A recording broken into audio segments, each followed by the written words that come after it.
This was huge in Sycamore. Am I I'm right? going to tell you something. I did not kidnap that little girl. I did. Look at my eyes. I did not have anything to do with that little girl.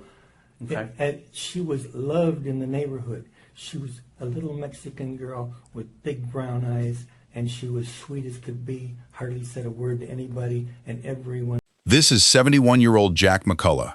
54 years ago, in a small Illinois town called Sycamore, a 7-year-old girl named Maria Ridulph was taken off a street corner and never came home alive. It became the oldest cold case in American history, until the man you just heard denying it walked into this room. What Jack doesn't know is that a train ticket from December 3rd, 1957, a ticket he was supposed to have used that night and never did, has been sitting in an old girlfriend's photo album for 5 decades, and she just handed it to the FBI. Someone who I think is from all the information I read, is a very smart person, a very intelligent person, and someone who had lived with a bunch of guilt for a long time before she passed away. Yeah, you're going to say my mom, that's bullshit. Well, why do you say it's bullshit? Because she wouldn't suspect me of murder, and she knew where I was. I'm telling you exactly. I'll show you the documentation that said that she said that you're the one who did this, and that she said she was ashamed of it. And getting back to this is that other little girl who said. The little girl who survived, Kathy, is now 60 years old. 2 hours ago, she was shown 8 photographs. She circled one. She signed her name across it. Jack has no idea that photograph is already sitting in the folder on this detective's desk. On the evening of December 3rd, 1957, Maria Ridulph was 7 years old. She lived at 616 Archie Place in Sycamore, Illinois, a town so small the local paper called it the pumpkin capital of the world. Maria had big brown eyes, dark curls, and a doll she carried nearly everywhere.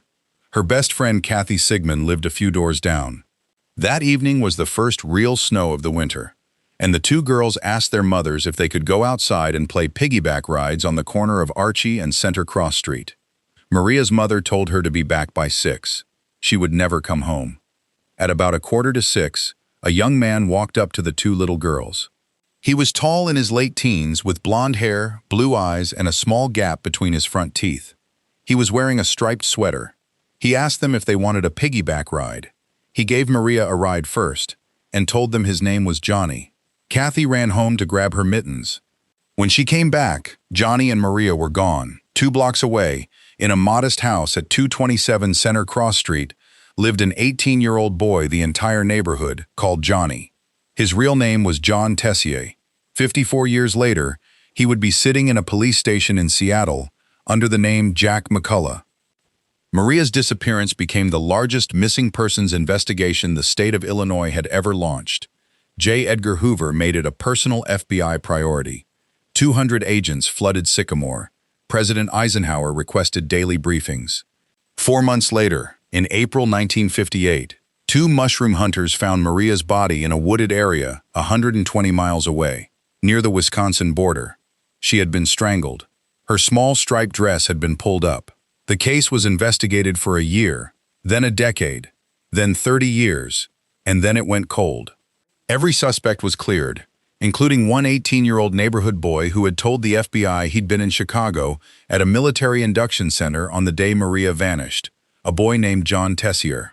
53 years later, in 2010, John Tessier's dying mother said something on her deathbed that reopened the case. She told one of her daughters that her son Johnny had killed Maria Ridulph and that she had known it since 1957.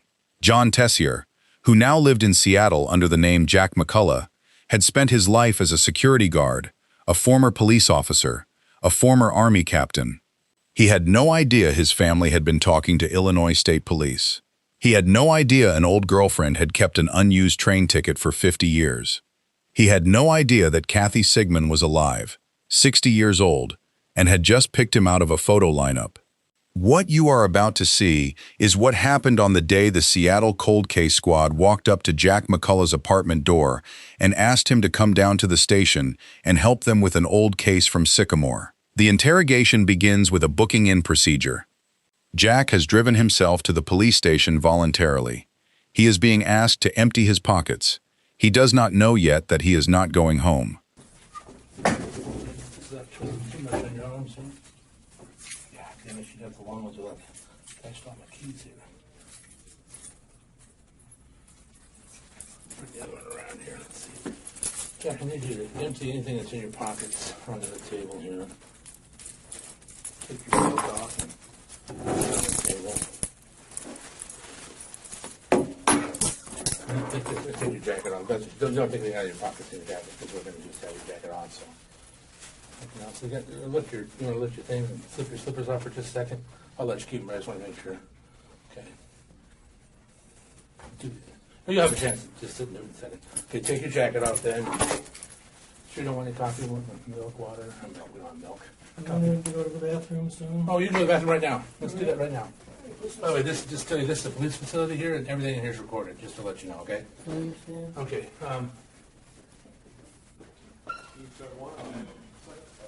Okay.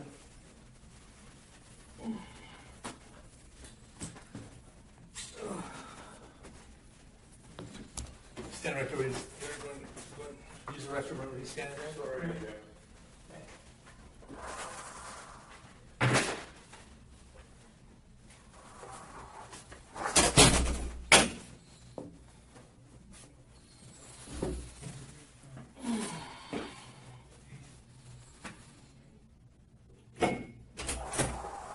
Yeah. You smoke? You don't smoke a Snicker bar? Did they give you, I just got it. Did they give you a pop or anything like that?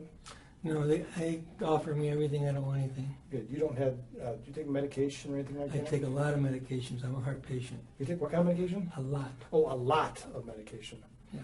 But I just took them before we left, so I'm good until tomorrow morning. Okay.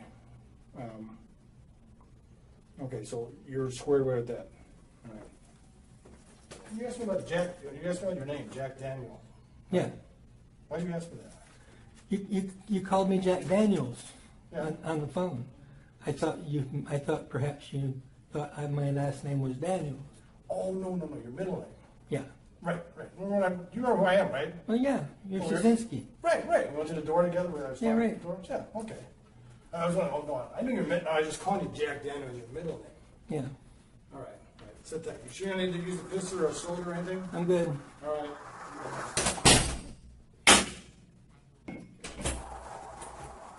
Hey, do you want a cup of coffee, glass of water, or anything? Oh, coffee would be good. Okay. You take it black, cream, what? Sugar.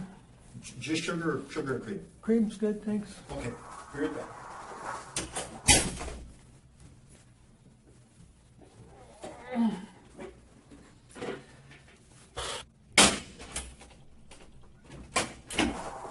Sorry about that. I forgot to ask you, how many sugars? I don't want to Oh, make it just so... whatever's good, thank you. I mean, do you like it real sweet, not so sweet? Coffee's just about done, so I have... All right, great. Just one sugar. Just one sugar? Thank you.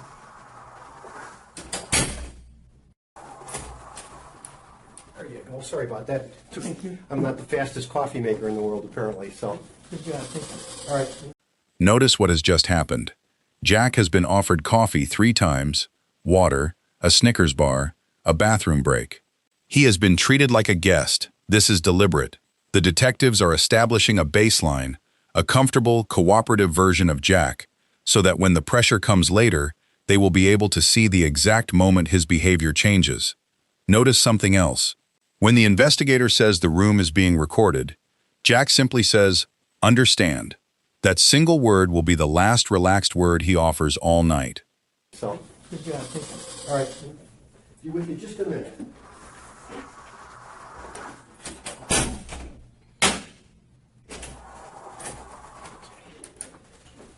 We've not been formally introduced. I'm Dave Zalowski. Dave, nice to meet you. Nice to meet you. Brian? Brian. Brian. Nice to meet you. Brian, I'm an investigator, and Brian's with Illinois State Police. And With who? Illinois State Police. Really? Yeah. And what you probably remember a long time ago, back 50 years ago, a young girl was abducted. I called that in. I called the FBI about that. Okay. Back in December 3rd, 1957. Maria. Maria, exactly. Yes. And we've been going through and doing some new interviewing and new investigations regarding that. Yeah, I'd be glad to help with that. And, you know, I wanted to talk with you because there's a number of things that came up, you know, additionally, and you know, we value your insights in this. I know we've kind of inconvenienced you, but I think you know, if we can count on your help to. Watch the frame the detective is setting. Not, you're a suspect. Not, we think you did it. Instead, we value your insights. Help us resolve this. Jack is being invited to co-investigate his own murder case, and he accepts. Be glad to help with that. At this exact moment, Jack believes he has beaten the FBI once, in 1957, and he can beat these detectives now. Every word he offers for the next 2 hours will be built on that belief. You know, if we can count on your help to resolve this, Yeah, that'd be great. sure. We've got some, if we can just do some administrative stuff first, Sure. name, address, you know, some biographical stuff, and Sure. kind of get that out of the way first, and we can kind of get started with this. Okay. And your first name is? Jack. Okay, and your middle name is Daniel, McCullough, correct? correct? Okay. Do you have any other alias or nicknames or anything other than that? John Cherry, Okay. John Tessier, my stepfather. Okay. That's it. That's it? Okay. What is your current address here now? 747 North 135th Street, apartment 616, Seattle 98133. 747 North 135th Street, Correct, apartment 616. correct. Okay. How long have you lived there? 4 years. 4 years. Okay. Do you have a telephone number there? 206 906 9585. Okay. And what was your previous address before that one? Oh, Canasket. I'm trying to remember the zip. It's Tonasket? Tonasket, Washington. Okay. Tonasket. Okay, that's good. And how long did you live there for? A year. 1 year? Okay.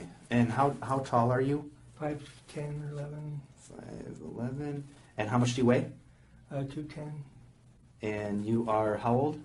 71, And your date of birth is? 11/27/39. Okay. And you were born? In Belfast, Ireland. Okay. Okay.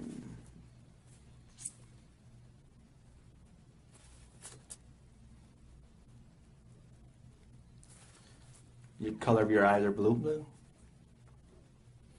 And your social security number? 320-32-8834. Okay. Do you know your driver's license number? No. Okay. Do you have any scars, marks, tattoos? Got all kinds of them. All kinds of scars, or? Got a scar from here to here. Okay. Got 2 scars here. Got a scar here. Oh my God. Yeah. Yeah. We must have had heart. Quadruple bypass. Oh wow. How long ago? 3 years ago. Okay. Tattoos? No, No tattoos. no. Okay. Do you have a vehicle? Of course. What year is that? I've got a Isuzu. Okay. I think it's a 2004. 2004. Do you know what's the color? The color is green. Green? Yeah. It's kind of like Eddie Bauer colors. Okay. Okay. Is that the only car you guys have? Does your No. wife have a car? No, I got a. You don't have like 8 cars, do I you? got 3. Oh, 3? Okay. 3 or 4.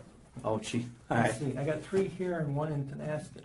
Just give me your vehicle and your wife's vehicle. That's all I would need. Well, that's the vehicle we use the most. I also have a truck. Okay. It's a 2000 or? It's, well, I remember what it is. It's a,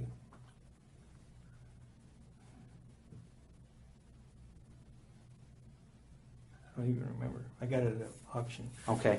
What kind of vehicle is it? It's a Ford 150. Ford 150. Yeah. How about the color? Dark blue. Okay. Okay. And you work. You currently are employed. Sure. Who's your employer? Four Freedoms House Inc. Do you know the address of the employer? 747 North 135th Street. Okay. You're not from Seattle, are you? No, actually Chicago area. Very good. Do I have the Chicago accent? Yeah, well, I was raised in Sycamore, Ah, okay.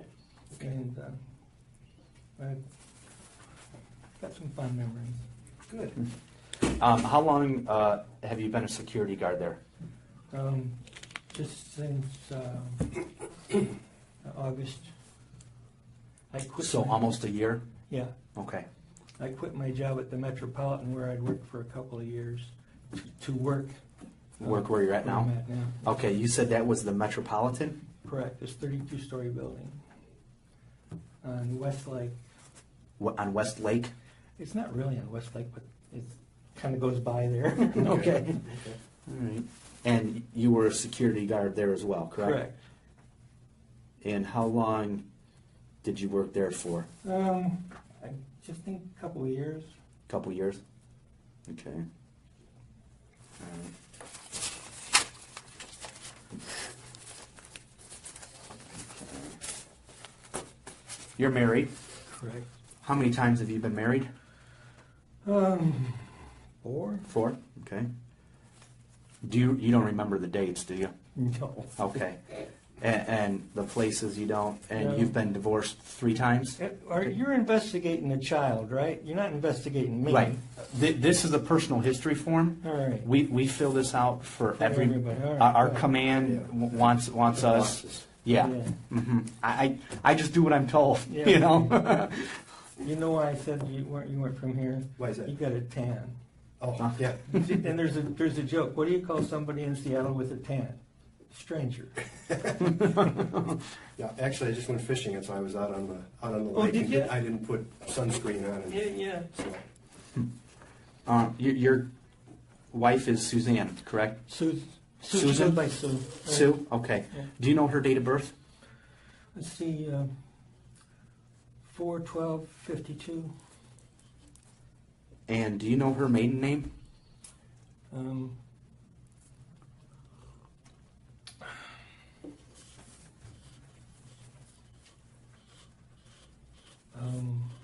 Yes. I'm trying to blank at the moment. I'll give it to you in a second. Okay. O'Connor. O'Connor. And does she work? Yeah, she works part-time, same place. Same place? Okay. And is she a security guard as well? Correct. Okay.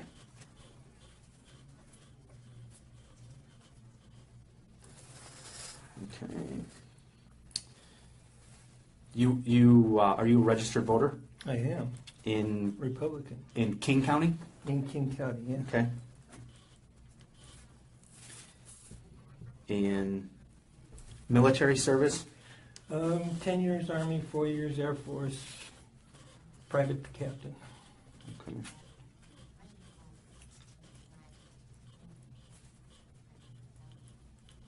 in both Air Force or No, I was just a E2 in the Air Force. okay. Okay. So captain in the Army then, huh? Yeah, I actually went from private to captain in the Army. Oh, okay. I got out of the Air Force and I stayed out for a year, and then I went back in the Army, and the best thing I ever did, because I couldn't put stripes on fast enough. They finally asked me if I wanted a commission. Well, can't beat that then. No, I was in Army intelligence for quite a while. Oh, very good. Do you remember your service number? It's the same. Yeah. Well, let me see. My original service number, the Illinois service number, is AF 16590513, and that's really reaching back. AF 16 59 59 0513. 13. And that was in the Air Force, of course. Okay. The Army uses the Social Security number for you. Okay. But I also had an officer's number, but I can't remember it anymore. Okay. And type of discharge? Honorable, of course. Okay. Read, write, registered voter of King. 9 minutes. Jack has answered 53 questions without hesitation. His memory is functionally perfect. He remembers his 4 wives, his 4 addresses, his Air Force service number from 1957, 9 digits without pausing, his Social Security number, his truck's model, his employer's name. Remember this. In 14 minutes, when the questions become about the night Maria disappeared, Jack's memory will collapse. He will not be able to remember how he got to Chicago. He will not be able to remember who drove him there. He will not be able to remember if he had a car, or where he slept, or what time he got home. And he will offer the same 3 words 19 times. I don't remember. Right, registered voter of King County. Absolutely. You attended Sycamore High School Correct? for how many years? 10. 10 years in high school? No, 10th grade. Oh, 10th grade, okay. Okay. Did you go to college? I did Where did you go to college at? several colleges. The last one Yeah. is Shoreline Community College, which is nearby. So that's here. Yeah, and they will have my entire record of every place I went. Yeah. And what year was that? Yeah, last year I was there was probably 97. 97? Yeah. Okay. Okay. Addicted to drugs, habitual user. Yeah, right. Okay. It's here. I'm not just making this stuff up. Okay. Okay. The final thing that we do for everyone in Illinois is witness, suspect. I just want to advise you of your rights. Go ahead. Okay. Before we ask you any questions, it's my duty to advise you of your rights. You have the right to remain silent. Anything you say can and will be used against you in a court or other proceedings.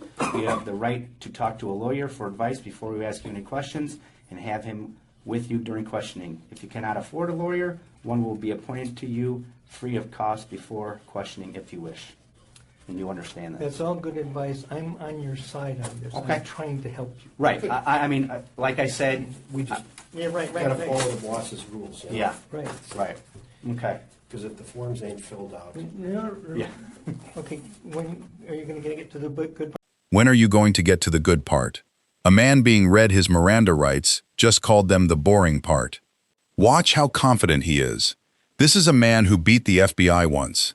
He believes he can beat them again. When are you going to get to the good part now? We are done with my Okay. part. I had a dream, and then it reminded me of a conversation I had as a kid. There's a little grade school that's only a block away from my home in Sycamore, which is 227. Oh, you want to write that down? The address in Sycamore? Okay. 227 Center Cross Street. Sycamore, and I don't remember the 601. 601. That's fine. Okay. Yep. Anyway, and this, I was talking to a kid, and he said, "You see that guy over there?" And I was probably 13, and well, I don't know how old I was. Was it 57? You said 57. No, I was probably 17, 18, 17. Anyway, and he said, "Stay away from that kid. He wants to talk about sex." Okay, so this kid. I'm going to have to reach back and remember his name. I think I I wrote it to the FBI. But it bothered me enough where I called up. And he lived with two boys named Davies. Don Davies is one of them, and I don't remember the other one. But he was a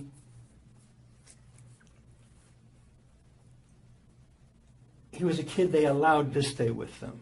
He didn't have a home in Sycamore. So he's like a foster kid kind of a thing? And on the same block as Maria lived.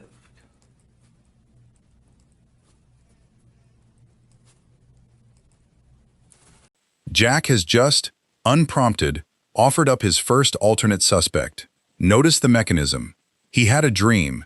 He called the FBI about it. The person is now conveniently unnamed. But the person lived, quote, on the same block as Maria. Jack is not here to answer questions. He is here to redirect them. The detectives let him. Well, let me kind of, because I want to come back to this, because this is part of what I want to talk about. But kind of help me. You were, I think you said about 17 or so at the time. Kind of take me back and give me a flavor of what Sycamore was like. My God, Sycamore is Mayberry RFD. It was a wonderful place to grow up. And I knew everybody. I had paper routes all over town, so I had personal knowledge of everybody. It was just a great town. It still is, but it's grown a little bit too much. A lot of people from Chicago moved out. Yeah. Everything gets bigger, Yeah. Well, if you ever get a chance, go there. Oh, I've been through there many times. Yeah. Yeah. So It's a great little town. If I was going to raise kids, that's where I'd be like. So, at that time, how did you kind of get around town? I mean, was there bus routes or was it bicycles? I never took a bus. I had when I was younger, it was always a bicycle, and then I became a teenager, and I got an old clunker.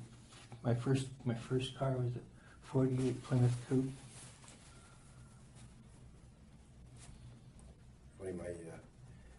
My best friend in high school had a 49 DeSoto sedan. Yeah. So what color was that? It was a gray. So is that a two-door or? It's a two-door. Yeah. So how did you end up getting that? I had a paper route. Oh, so basically just saved up and. I paid for it by the week. Okay. So it was. So was this then like a family car? No, it was my car. Okay, so you didn't give him. Nobody else drove it. Then it was just primarily yours. It was my car. Okay. Yeah. So you didn't loan it out to buddies or anything? No. Okay. And now you've got some siblings, I think, that you what was the family like? Oh, my kids? Yeah, you're not your kids, but your mom. 5 sisters and 1 brother. And so everybody was in the 227 residence, huh? Yeah. And parents were. Ralph and Eileen. How do you spell Eileen? Eileen.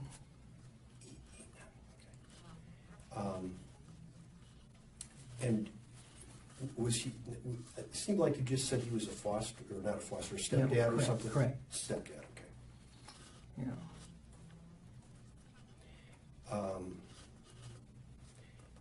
And so, how old was the rest of the group around this December 3rd? Okay, I was the oldest, so I don't even remember their ages now. Kathy was probably 3 years younger than me. And my brother's probably 5 years younger. And I had another sister who was a couple of years younger. I don't even remember. What are the other sisters' names? Kathy, Jeannie, Janet, Mary Pat, Nancy Jo.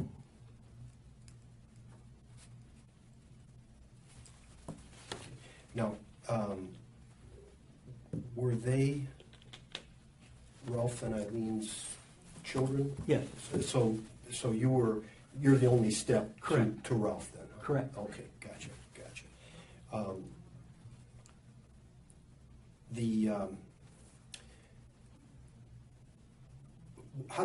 What were they like to grow up with? Great. So, no conflicts, no, No. just kind of. Yeah. It's Mayberry. Mayberry. Huh? Yeah. Okay. So leave it to Beaver kind Yeah, of thing. exactly. Huh? Okay. So you would find them to be honest, kind Exactly. people. So trustworthy. And all of them brighter than me. Well, that's. Then they must be pretty smart. Huh? Yeah.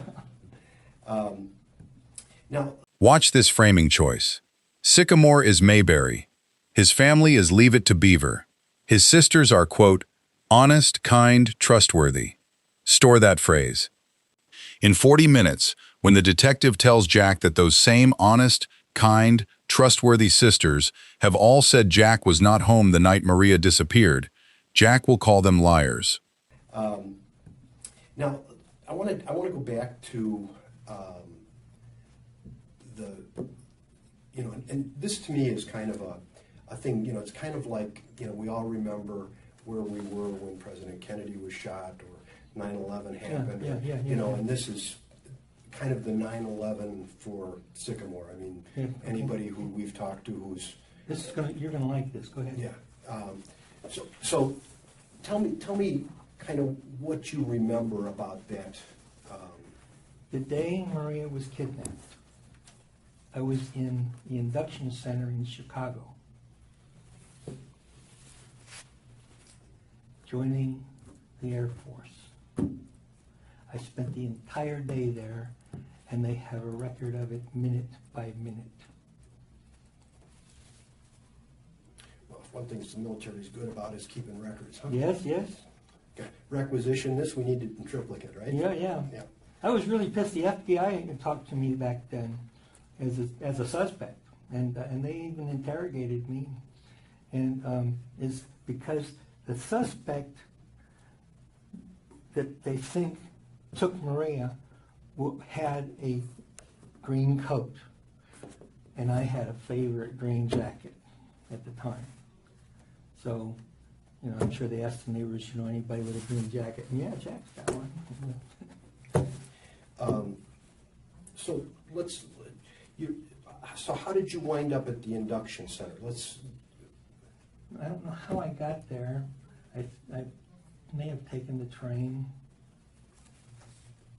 but I was there most of the day, and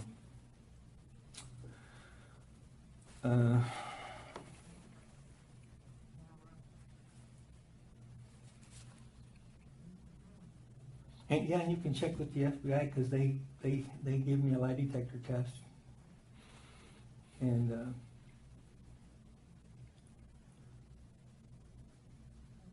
I was disappointed in them, really, really disappointed, because I had an ironclad alibi of where I was, and they didn't even check, didn't even make a phone call. I was very disappointed. Well, let's go back and kind of. Two things happening at once. First, Jack has just told this detective that the FBI has records of him minute by minute at the induction center. Second, Jack has just told this detective he does not remember how he got to that induction center. He does not remember if he took a train. He does not remember buying a ticket. He does not remember who drove him. This is a man who moments ago recited a 9-digit Air Force serial number from 1957 without hesitation. Watch what he does with the collision between those two facts. Well, let's go back and kind of walk me through, because they said let's go to the day before, because you were going downtown or something. Tell me as much as you can remember about, in as much detail as you can remember. Oh, you mean about downtown Chicago? Yeah. Oh, it was a nightmare. The Green Machine there. You ever been through there? Downtown? Yeah. Oh, sure. Yeah, no, you've been through the induction center. Oh, gosh, no, I have not. I have not. Oh, yeah, it was spread your cheeks and all that stuff all day long. And at the end of it, I got sworn in, and it wasn't very long. I was on a train to Fort Knox. Okay, now, it seemed that there was something in the file about that you had a medical problem or something, No medical problem. that there was a spot on the lung or something. Oh, that was when I was a child, yeah. I had TB, Ah, okay. and miracle happened, and my body cured my TB. Okay. So, That was at 3 years old in Ireland. okay. So, according to the report, they saw the spot on your lung, Yeah. and they failed you, but then you had to stay and No. I passed because the scar was long gone by then. I mean, the scar is still there, but when I first came over in 1946 on Queen Mary, by the way. It wasn't long. They put me in the sanitarium for observation. They found I had nothing, so that was the end of that. And I had good health in the service. okay. So, what the report said is you had to stay downtown overnight I don't remember that. at some YMCA or something. I don't remember that. What do you remember? How did you get downtown? See, I don't remember. I mean, we're talking about many years ago. I know no family member was with me, so I don't think anybody drove me there, so I must have taken the train. And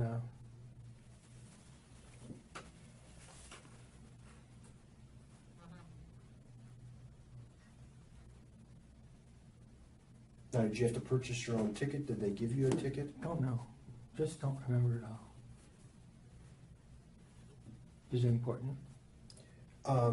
Yeah, we're just trying to. I mean, as much as you can remember is important. Yeah. 'Cause, I mean, I appreciate the fact that we're talking about over No, 50 you're looking at me years as a later. suspect now. I don't like this.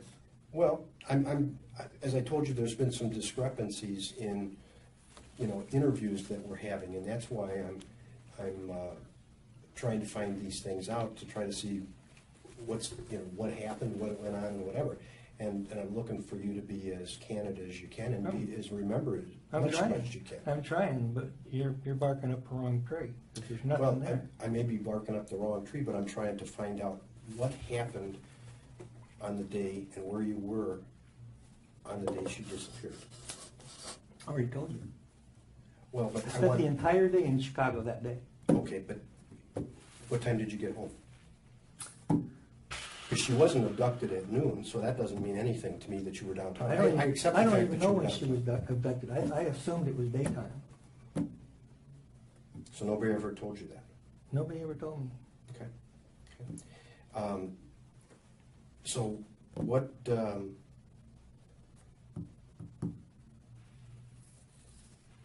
tell me, let's start at the beginning. So you went into the induction center. What time did you get there? Don't recall. Okay. What station did you go out of? Oh, see, you can do all this research in Chicago, Well, I know I can, but I want to hear what you have to say. and I'm telling you, it's vague. I don't know. Okay. Well, here's the thing, is that the story that you gave the FBI Yeah. just doesn't match up Match up to what? to what people say, What people say about what? what people said you were doing and where you were. Nobody knows what I was doing that day. Because I was in Chicago. You do, and the people, well, when you get back in the evening, what did you do? This was a big day. I mean, this is a day that... I probably crashed because it was a hard day. So you think you were home asleep? I'm assuming. I didn't have any place else to go. I go home. So why would people say you weren't there? Who? What people? Your sisters? They don't know. Well, they say they do. They don't know where I was back then. Yeah, they do. No. Notice the shift. 2 minutes ago, Jack was volunteering names of alternate suspects. Now, for the first time, he has flagged his own concern out loud. You look at me as a suspect now. I don't like this. The detective has still not accused him of anything. Jack is running his own trial. The other thing Jack has just done, quietly, he has admitted he does not actually know what time Maria was taken. And then he has assumed it was daytime, meaning he has built an alibi for the wrong time window. She was taken at 6 p.m. All right, we're done. Well,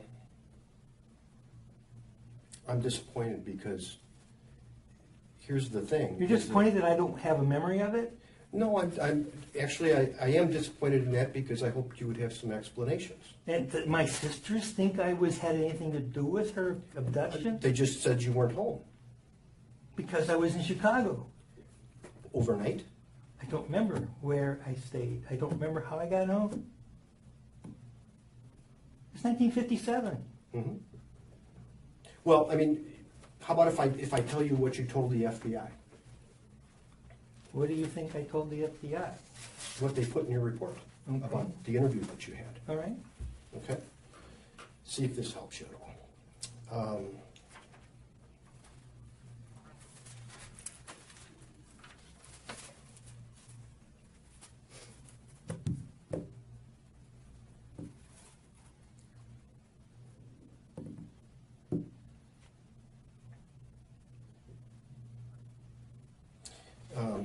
Said that you had gone on the 2nd of December, which would have been the day before, and that you got a train ticket for Rockford, and that you went down to the city, and then you were rejected because of the spot, and that they asked you to stay overnight at the YMCA, and then you went to the second day, I don't remember any of this. and that you had another physical exam, apparently, and then you came back to Rockford.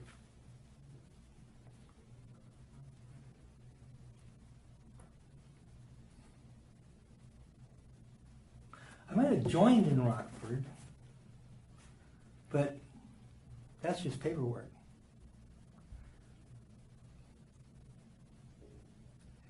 And I joined twice.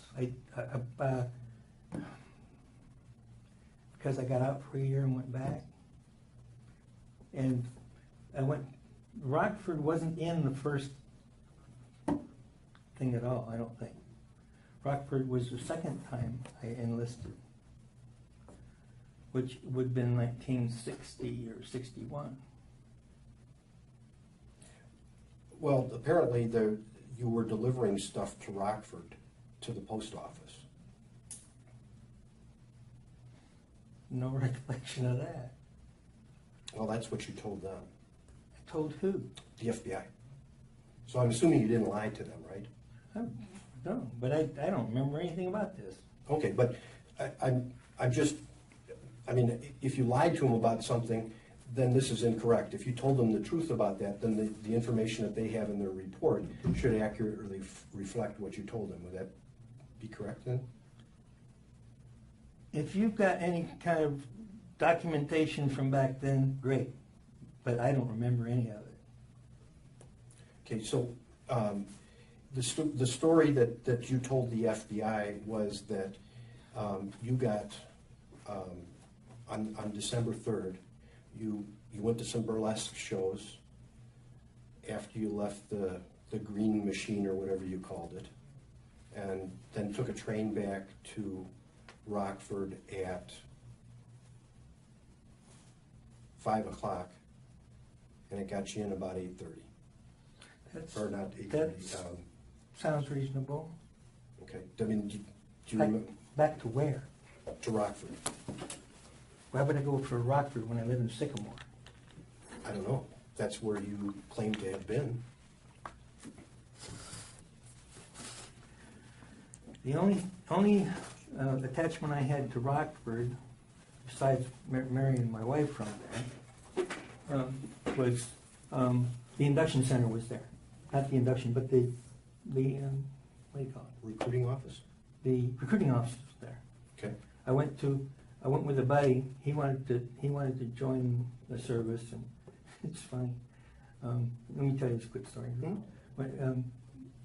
I hate water and I fear drowning, so I wasn't joining the Navy. But my buddy and I took the Navy test. I didn't give a shit, so I just marked anything. I just randomly marked anything. I passed. He failed. Well, that's how I passed 2 Spanish classes in college. Was just randomly marking Yeah. stuff.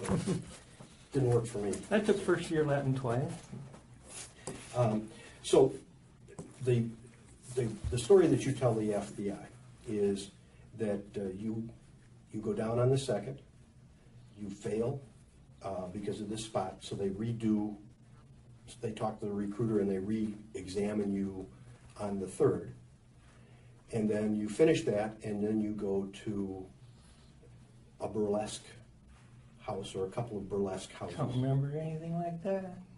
Well, I would hope you'd remember that. Yeah, I'm sorry. And so then you take the train back to Rockford, and you go to the post office to drop some papers off. Don't know. But if you told them that would be an accurate reflection if they put it in the report that way. I would assume. Okay. And then they said that you made a call home to get a ride. How would you get up to Rockford?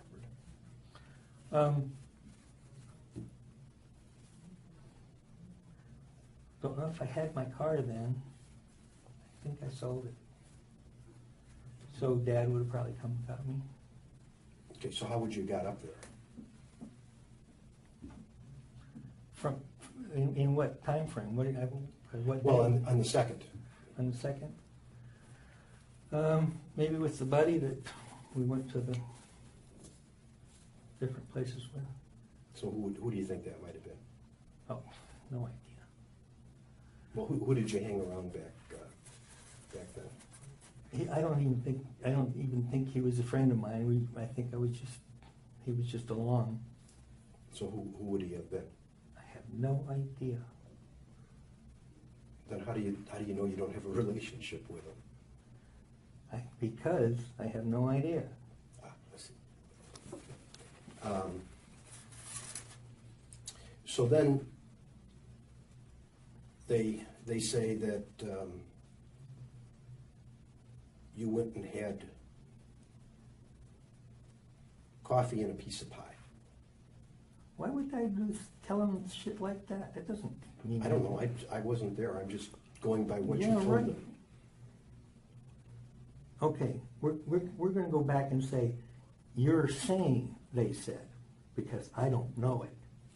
I'm just telling you what they wrote in their official report Okay. to here. So I wasn't obviously there because Yeah. I was probably still in diapers. Yeah. So then they said that your dad came and got you. Probably. Okay. And then they said that you were going to go out with your girlfriend. So, Well, I'm just asking if you remember. don't remember. Okay. But That's what they say anyway. Yeah. Okay. And that you had a date with her. I had a girlfriend back when I was going to go in the service, yeah. And what was her name? Janice Edwards. Okay. And then they said that you were on a date with her until 10:30, and then you went out searching for Maria. Oh, I remember searching. We went out to some farms in DeKalb. And when did you do that? Don't know. I mean, was it that night? Don't know. Okay. How did you get out to the farms in DeKalb? Drove, So you took your car? probably. Okay. And who did you go with? I don't know if I went with anybody. There were lots of people searching at the time. I just joined in with some people that were going here and there. So nobody that you knew, or you just... Nobody I knew. And then it said that you, the following day, which would have been the 4th, you went searching with Jack Manis. And then you found sex magazines that you turned into the police. Don't remember anything like that. And Jack Manis, although I knew him, not the kind of guy I hang around with. Mhm. But that's what you told the FBI, was that you did that with him. Okay.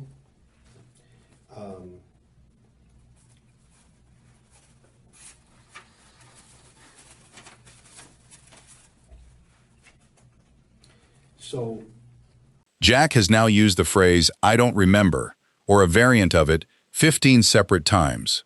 Watch the pattern. He remembers his 1957 Air Force serial number perfectly. He remembers his girlfriend's name perfectly. He remembers his '48 Plymouth. He remembers his mother's spelling of Eileen. What he cannot remember is anything the FBI wrote down, anything his sisters told police, anything about the evening of December 3rd, 1957.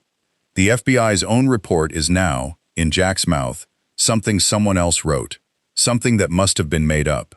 The 1957 Jack, according to the 2011 Jack, was a liar, or the FBI was a liar. Watch which one he lands on. So the problem is that if we accept this story as what you told them, I mean, unless they just made up lies about you, okay? So we take this as... See, the thing that bothers me is I don't remember even talking to him that much. I remember taking the lie detector test, and that's it.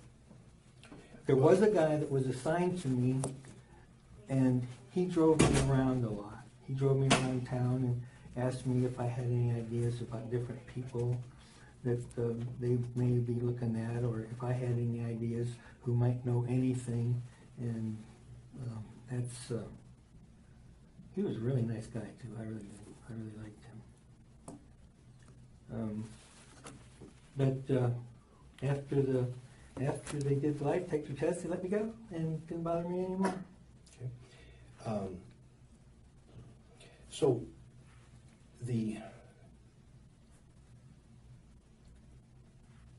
when we start to look at the story that you tell here, okay, we've done a lot of interviews, there's things that just aren't right, okay? First of all, you had the nickname Johnny, I think. Yeah. Okay. So the person that was introduced themselves to the girls said he was Johnny. Okay?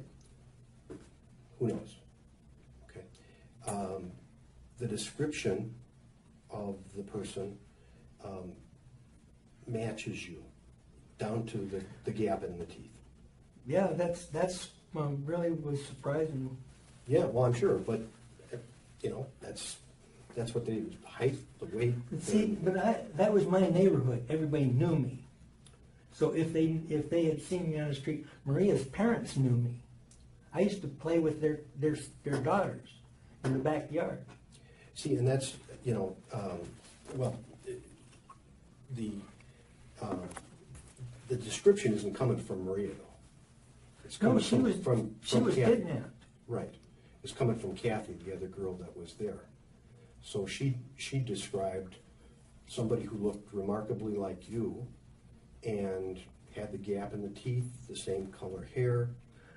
See, I didn't hear anything about these descriptions. The only thing I heard was he had a green jacket.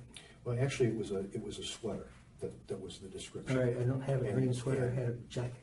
Well, and it wasn't a green sweater. It was a multicolored sweater. See, not me. Yeah, well, but your family says that you had a multicolored sweater that was just the same description, and that after Maria disappears, that sweater disappears. Oh, this is bullshit.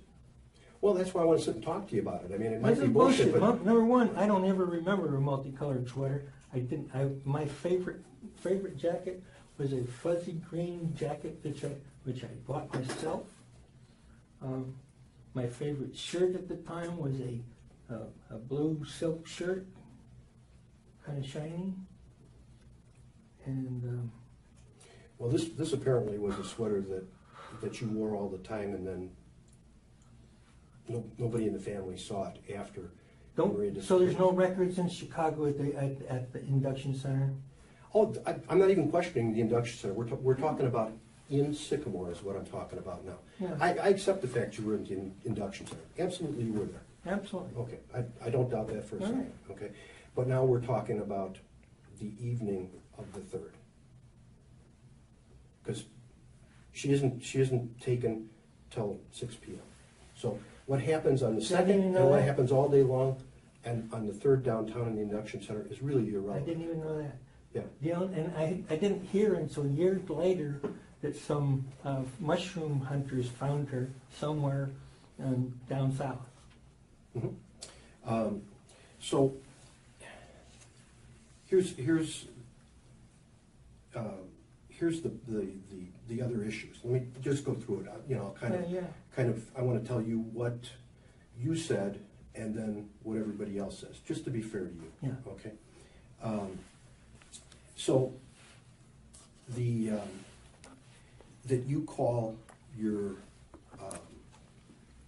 house with a collect call, and you're on the phone for about 2 minutes. I did that a lot. Go ahead. Okay. Well, you did it the evening of her disappearance. Okay. Now, it's supposed to be for somebody to go pick you up. Now, the family says, well, that nobody can go pick you up because Ralph's not at home. He's taking Kathy to a 4-H club meeting in DeKalb someplace, okay? And by the time he gets back,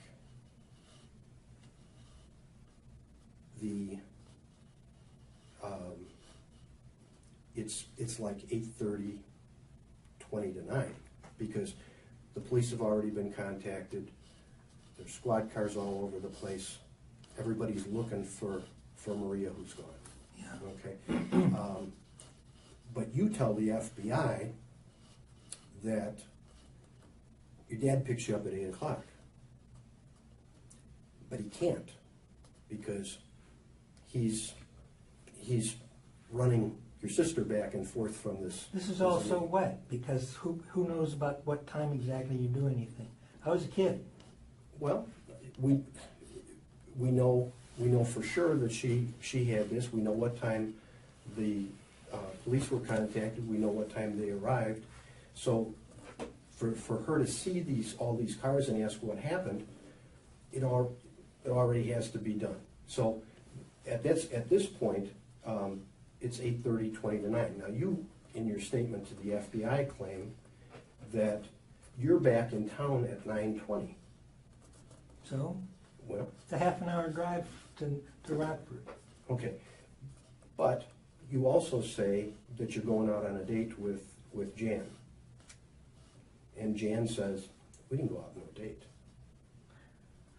Yeah, And she said, I know we didn't go out on a date because my parents wouldn't let me out of the house because of what was going on with the abduction of Maria. Oh, So So now we have a couple of other inconsistencies.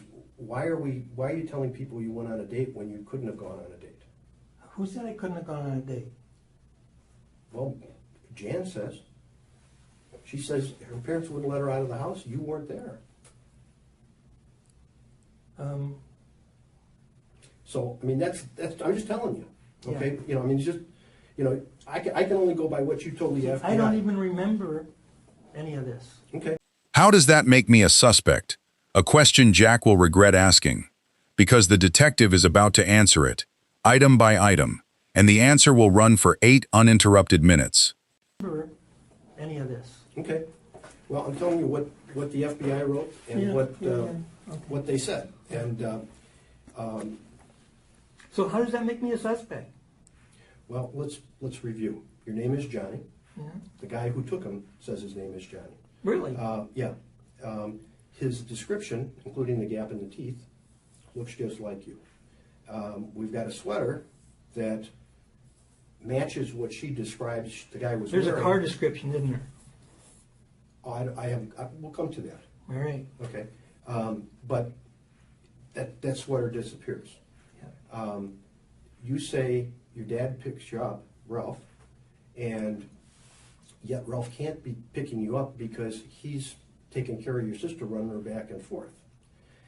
You say, I went out on a date with my girlfriend. She says, no, we didn't. My parents wouldn't let me go out. He never came over. You say, I stayed the night Where? in your home. Probably. The girls say you weren't there. And they know you weren't there because Ralph and your mom went to help search and help to feed the people. And they put a lock on the front door so that they couldn't get in. They put a 2x4 across the back door so they couldn't get in. And they told the girls, one of you has to sleep on the couch and let us in when we get here. They come home at 4 or 5 o'clock in the morning, let them in, you're not there. So where are you? I might be in Chicago. You can't be in Chicago. Well, I mean, you could be in Chicago, but you said you were in Rockford. Your phone call comes from Rockford.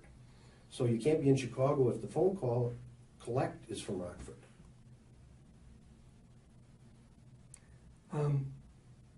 This is all bullshit. I don't know anything about it. I can't remember any of this that you're telling me. Well, let's go on. And you're trying. Let me just continue here. You're trying to say there's a pattern, and there's no pattern. I was in Chicago when this all happened. No, you weren't, because it happened at 6 o'clock at night. Yeah. You're already in Rockford, so you can't be in Chicago. Well, if I'm in 6 o'clock in Rockford, where's Or making me a 7 suspect? o'clock and in Rockford. Well, where's the objection? The problem is that nobody sees you searching in the evening. So I'm just I wasn't telling you. searching in the evening. I didn't even know about it until, So then, until later. where did you go? Huh? I mean, this is a big deal. Everybody's out searching, screaming for the little No, girl. I went searching like the next day. Well, see, and that's the same thing. To the FBI, you say that you're with Jack Manis, and that you find magazines, sex magazines, that you turn into the police department. The police department says, we didn't get any magazines from anybody. Jack Manis says, number one, you weren't with him. Number two, he didn't find any magazines, and if he did find them, he would have kept them. This is all bogus. I don't remember anything about any magazine. Well, I'm just telling you what you told the FBI. What they say, I said. Well, I'm not saying I said it. well, I'm just It sounds to me like they're making shit up. And I'm telling you already how disappointed I am in the FBI. well, I would say, you also told the FBI that you had some sex play with your sister. Oh my God! I took a lie detector test, We're talking about what you said. Yeah, right. Did you have sex with your sister? and they said, and he said, when was this? I said, when we were little. Okay. Now, your sister says that it wasn't just when you were little. So Well, so what I'm pointing out here is that if you say you told them the FBI the truth, yeah. and you were little, and yet at the same time you're having sex with with your sister. I am not having sex with my sisters. They say you are. I am not. Not now. I don't know if you're now. You're probably Did not. not. But, well, that's not what they say. Did not. That's not what they say. Doesn't matter. Well, that's fine. I'm just telling you what not just one, but multiple sisters have said. Right. Okay. They also say, well, actually, Dave Frederick says that he saw your car driving in the late afternoon in Sycamore. So? Well, you said nobody drives your car but you. I'm telling you, I don't remember any of this. I'm just telling you what everybody's saying. All right. Your mother also says that to Janet and Mary that you killed her, Maria. This is a lie. This is a lie. My mother loved me to death. I know she did. And I know did, and she was crying when the FBI wanted to talk to me. I have no doubt, because she also told them some lies to the FBI. My mother doesn't lie. Well, she said you were home all night, and the girls sat right there and said he couldn't be in. We looked, he wasn't home. The doors are all locked. Nobody can get in without us opening the door. And your mother didn't tell the FBI the truth. Now, she may have been protecting you, but I have. Protecting me by saying I murdered them? Murdered a girl? I think that's what she was thinking that you did here, and I think No, this is bullshit. It's all bullshit. My mother wouldn't say that. your mother did say that. She didn't. Yeah. No, she didn't. Well, and here's the other problem is that. Because my mother knew where I was that day. Forget about during the day at the Army. That means nothing, because the incident doesn't happen until 6 o'clock at night.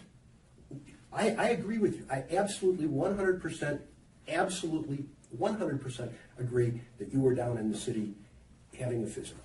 Yeah. Okay, that's irrelevant. Yeah. The incident doesn't happen till after 6 at night. And where was I? Well, you claim that you're in Rockford. So? So, Where does the train get off? in Rockford? It doesn't go to Sycamore. Well, apparently not. Okay, and if I'm in Rockford at 7 o'clock, I make a phone call from there at 7 o'clock and ask for a ride? Yeah, but nobody can come get you. So I got a thumb. I can hitchhike. Well, you know, the other problem is that, you know, we can take all this stuff that's being said here, but when you're given a ticket by the military to go Sure, downtown, right? sure. Okay, so it doesn't make any sense not to take the ticket. Yeah. Right. Yeah. The problem is that the ticket didn't get used. Yeah, I mean, you know how the military is. Here's your ticket to go to Rockford, or to go from Rockford to Chicago. You never use it. In 8 minutes, the detective has laid out 10 separate contradictions. His name is Johnny. His description matches. The sweater matches and disappears. His father cannot have picked him up. His girlfriend says the date never happened. His sisters say he was not in the house. His car was seen in town. Multiple sisters describe the sexual abuse continuing. His mother told his sisters he killed Maria. Watch how Jack processes this. Not with a defense, with a demand that everyone else, his mother, his sisters, his girlfriend, the FBI, must be lying. Every single person who knew him in 1957, in Jack's version, is a liar. There is only one honest person left in his story, himself. From Rockford to Chicago. You never used it. You know where this comes from? Jan Edwards. You know how women are sentimental, they keep everything? Yeah. She's got a picture of you, and she said, yeah, John gave me this. That's really funny. Well, I think it's not funny. I think it questions whether or not you were involved in this. Okay, I'm going to tell you, I'm not involved. You can give me a lie detector test. I'll pass it. Okay, all right. Why don't we do that right now? All right? Okay. Good. You want another cup of coffee? No. Okay. Be back with you in just a second. I'm going to talk to you. You want to talk to me? Yeah. About what? About who I think did it. Okay. Nobody seems to be interested in what I'm saying. Okay.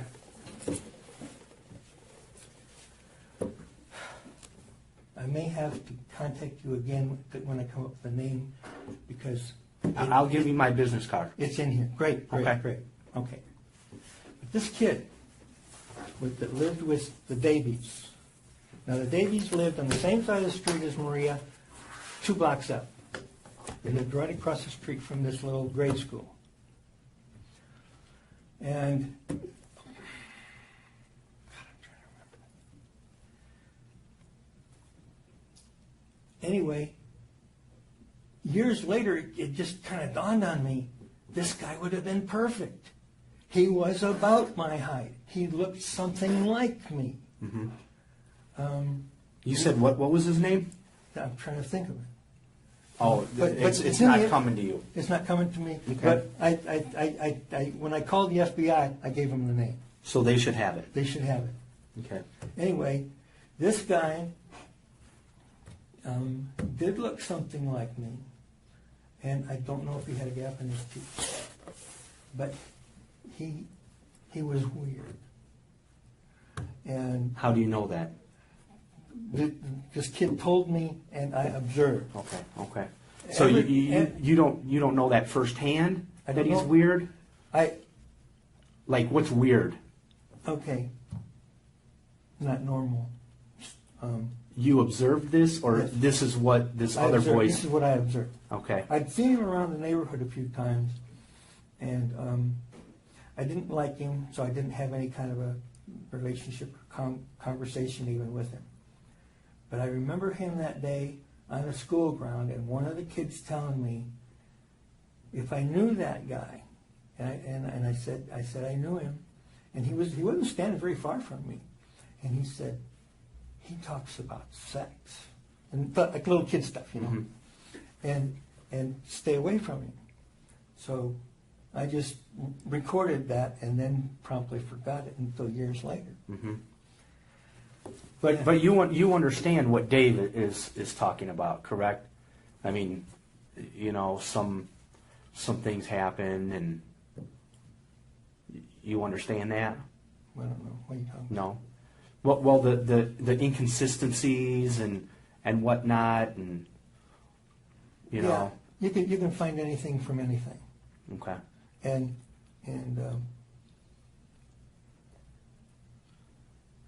I was devastated by that little girl was taken.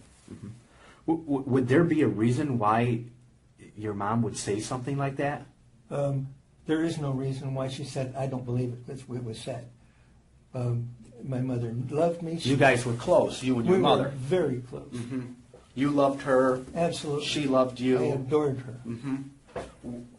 Why do you think she would say something like She that? didn't say something like that. She wouldn't say something like that. Yeah. This is a lie.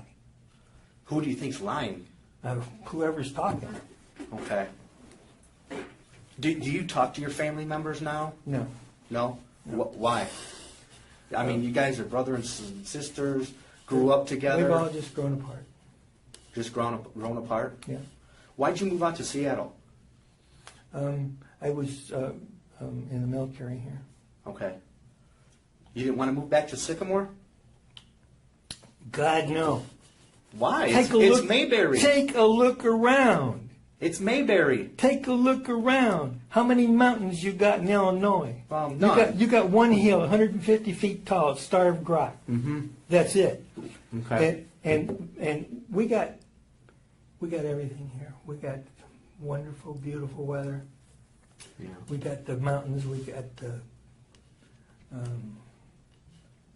trees and the forest. Illinois doesn't have any of that. Yeah. Let me ask you this. You said when you were younger, you had a sexual encounter with your sister. Accidentally, on purpose, whatever. Doesn't matter. That was the only time that happened? Jack, just be honest with me. I don't know. You don't know if that was the You know, only time? No. So there could have been other times. Yeah, As you got older, there could have been other times. yeah. Okay, okay. But this doesn't make me a suspect in a murder. Did I say that? No. No, I didn't say that. All right. Why would you say that? Why are you talking about it? It's just information that we've gotten. All right. When Dave asked you, it only happened once. You said yes. I never ever had a sexual encounter with my sisters. Other than that, well, that's a lie. I never had sex. Okay. What did you have? Just playing around. Okay. All right. Okay. So playing around with your sisters. Yeah. Okay. That's, you know what? That we just want you to be honest.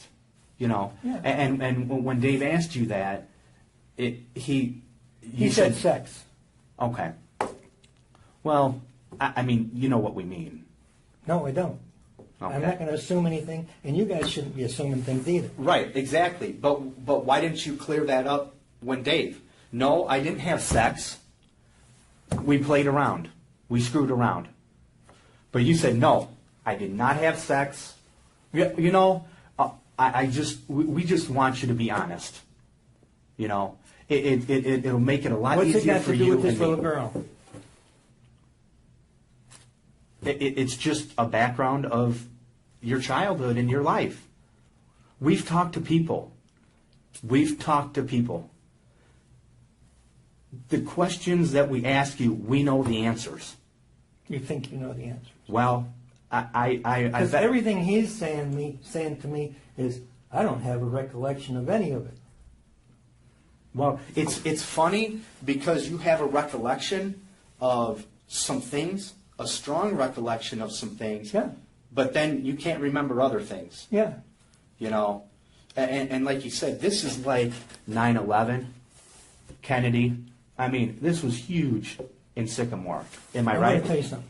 I did not kidnap that little girl. I did. Look at my eyes. I did not have anything to do with that little girl. Okay. She was loved in the neighborhood. She was a little Mexican girl with big brown eyes, and she was sweet as could be. Hardly said a word to anybody, and everyone loved her. Okay. This was crushing for the entire For city. community. And Absolutely. it was in crushing for me as well because I knew the family. Okay. All right. I'm gonna take a break. I'll get you a business card. Watch the second half of that exchange. Jack has just been told his mother, on her deathbed, said he killed Maria. His response is not grief. It is not confusion. It is not, let me tell you what really happened with my mother. His response is, she didn't say that. This is a lie. The people accusing him are in order. His mother, his sisters, his girlfriend, the FBI, his childhood neighbor. That is every person from his life in Sycamore. Every one of them. In Jack's version, they have all been lying about him for 54 years, and then, suddenly, unrelated to each other, decided to lie about him again in 2010. Notice one more thing. When the detective asks about the abuse allegations, Jack pivots.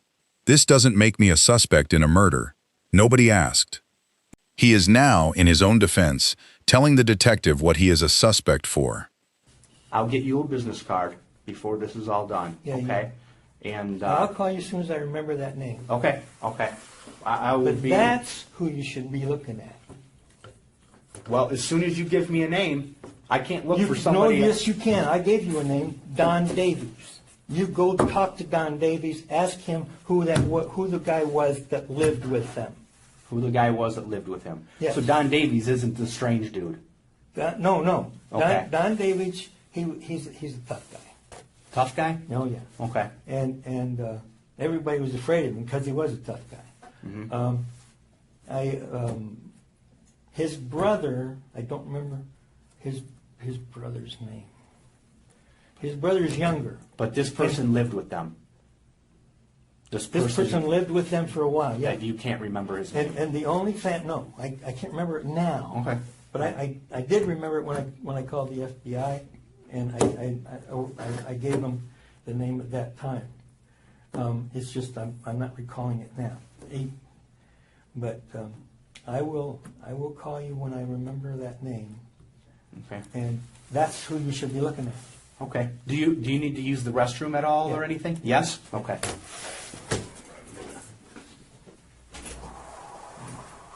Because I do too. Just go right in here. This doesn't have a lock on the door, so I'll shut it and just stand out. Okay?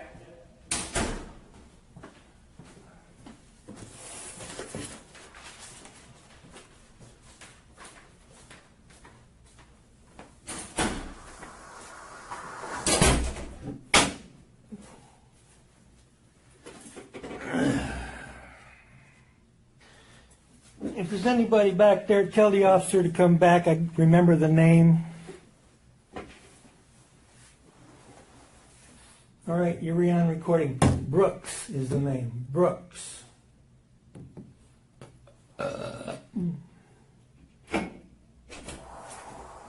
Sorry, they said you were asking for me. Yes, Brooks. Brooks, okay. Where is he from? Sycamore? Yep, he's the one who lived with Davies. Oh, okay. I thought you had said his name was. Oh no, you didn't say. He was with. He lived with Don Davies. You Yes. said. Okay. Okay. And his name was Brooks, huh? Yes. Do you remember her first name, or is that his first name? No, I don't remember if that was his first or last name. I'm assuming Brooks. Brooks. I don't know. I don't know if his first or last name. Anyway, Brooks wasn't from Sycamore. He lived with the Davies because the old man Davies just had a big heart for lost souls, I guess. Sure. And they let him live with them. Okay. Let me come back to something else because I think we were talking different. I was using the wrong words, maybe. Okay. I think when you were talking about messing around. We're not going there. I'm not talking about that anymore. Okay. Okay, that's fine. That's fine. I mean, we're talking about a little girl that was murdered. You stay on that subject, Okay. or I'm not talking to you. Okay. Understand? Yeah, that's fine. That's fine. I just wanted. I'm trying to be fair here. You know, Right. and if I misspoke, then I certainly want to take care of it because I'm just going by what the. All right, we're what done the with girl that. said. We're done. Okay. Okay. Well, they should be ready for you in just a couple minutes. Great. Do you need a spill of coffee, or are you okay? No. I'm Okay. good. Cool. You follow up on Brooks. Yeah. Oh, absolutely. Absolutely. And you said Davies lives on that. He did. Did. Okay. But Don moved and married and now has his own place in Sycamore. Last I knew, Okay. which was 20 years ago. Okay. Cool. Thanks. Jack came out of that bathroom with a name. He had forgotten the alternate suspect he wanted the detectives to chase. And while sitting on a toilet with the door partially open, the name came back to him. Brooks, store that name.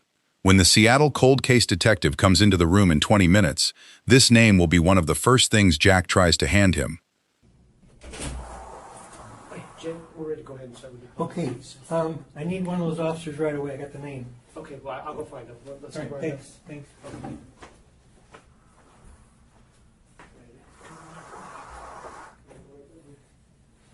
Got some more coffee? Thanks. What do you want to drink? Jack, get out of here, Jack. Hi, Jack, what do you want to drink? Nothing. Hot water? Drop something?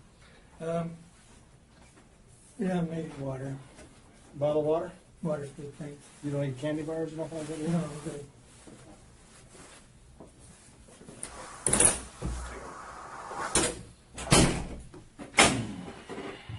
Sure you don't take a piss or something, Jack? Huh? Sure you don't take a leak? No, I'm good right now. Are we done? Are you going to arrest me? I'll let these guys talk to you. They'll come in here and talk to you right now. Though. Okay. Let them talk to you and they'll go from there. And All I right. don't know what happened with the polygraph. Because I and still stuff. got a job. Yeah, don't worry about that. Yeah. This is more important, right? Right? Oh, yeah, I guess. Is that coffee? Yeah, it's terrible. You got some real coffee? No. I mean, real Good coffee. Okay. All right. Good Folgers and stuff. You know somebody, huh? Jack, no, I know this. I don't know most vegetables. I want some good coffee. Good All right. cream. Sugar? Sugar cream, please, thanks.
What a guy. Thank you. What does that say? Huh? What does that say? You know, White Castle? I'm sure you remember those, huh? Yeah, thank you. Especially if you were in the Army back Appreciate it. in Chicago or you. By and by the side. You remember how that by the side? No. I've been back in Chicago when Yeah, yeah, I've been back in 28 years. yeah. So, same fucking thing. That's great. Thank you. Enjoy. Yeah.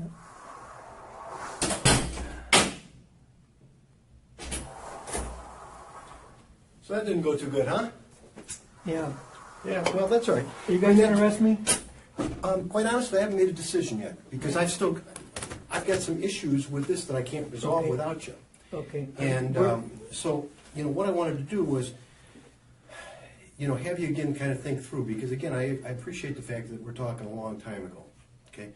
And, if we can come up with, Okay, alternatives. you haven't got shit, or the FBI would have arrested me. I'm done talking to you. Well, that makes my evening short then, Yep, doesn't it? yep. Okay. Well, is he free to go? No. Okay. So, Did you say no? I said no. Okay. Yes. so we'll be back to tell you what the arrangements for this evening will be then. Great. Okay. I need a phone call.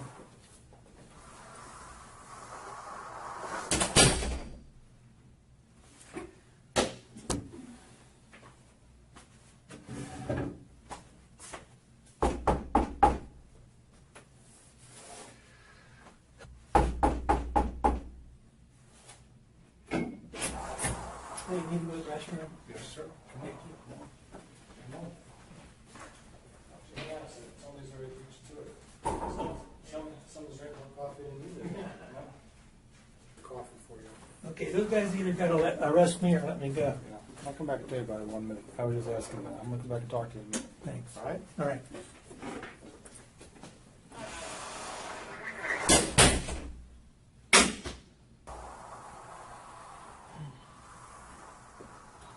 Between the first interrogator and the next one, the FBI has now administered a polygraph.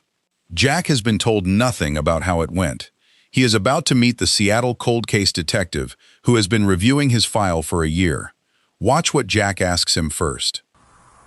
I think you had a good night's sleep. I work nights. Well, I know, so that's right, well, good night to Yeah, you, good and night, day good shift, night. right? Yeah, right. That may be, that might be real hot. Yeah, it's battery acid. I mean, that's like the best Coffee. cup of coffee. I only drink coffee. No, this is your morning. It's not my morning. Yeah. Things didn't go well in the polygraph, I gather. No, she was fishing, and I'm anxious for this case to be solved. We're talking about the murder of a little girl. Mm-hmm. But if she's fishing in my personal life, I ain't answering any question like that. Well, your personal life is what's at issue right now. No, the little girl's an issue. Correct. Does anything make me a murderer? I'm not. That's a good point. And that's one of the point I was going to bring up to you. Yeah. Now, you know, did you do any research on me after you found out who I was? I don't know who you are. You know who I am. I know your Mike's is. The Seattle cold case detective has just walked in with a coffee, and Jack is already trying to work him. Notice what Jack says. I ain't answer any question about his personal life. And in the same breath, does anything make me a murderer? A guilty man testing which door is still open. I know your Mike Szynski. Mm-hmm. Yeah, that's what I know. No, cold case detective, right? Yeah, yeah. For the Seattle Police Department, right? Yeah, right. You answered that on your On telephone. telephone, right? Yeah. And actually, you left me another message. Actually, when I was at your door, you left me a message. Correct? At 4:37 this afternoon, right before I knocked on your door, you left me a message on my cell phone. Yeah. About this case. So you kind of got hinked up about something. You thought, what's else about? We were talking about this assaults and stuff like that. And one of the reasons why we were doing that. You made me really uncomfortable because you wouldn't answer my questions. I knew something was up. Well, and one of the reasons why, well, that's fine. I understand that. One of the reasons why also, I'm going to tell you that, is actually, I didn't have all the answers because it wasn't my case. I'm assisting the Illinois State Police and the Sycamore Police Department. You're what? I'm assisting them.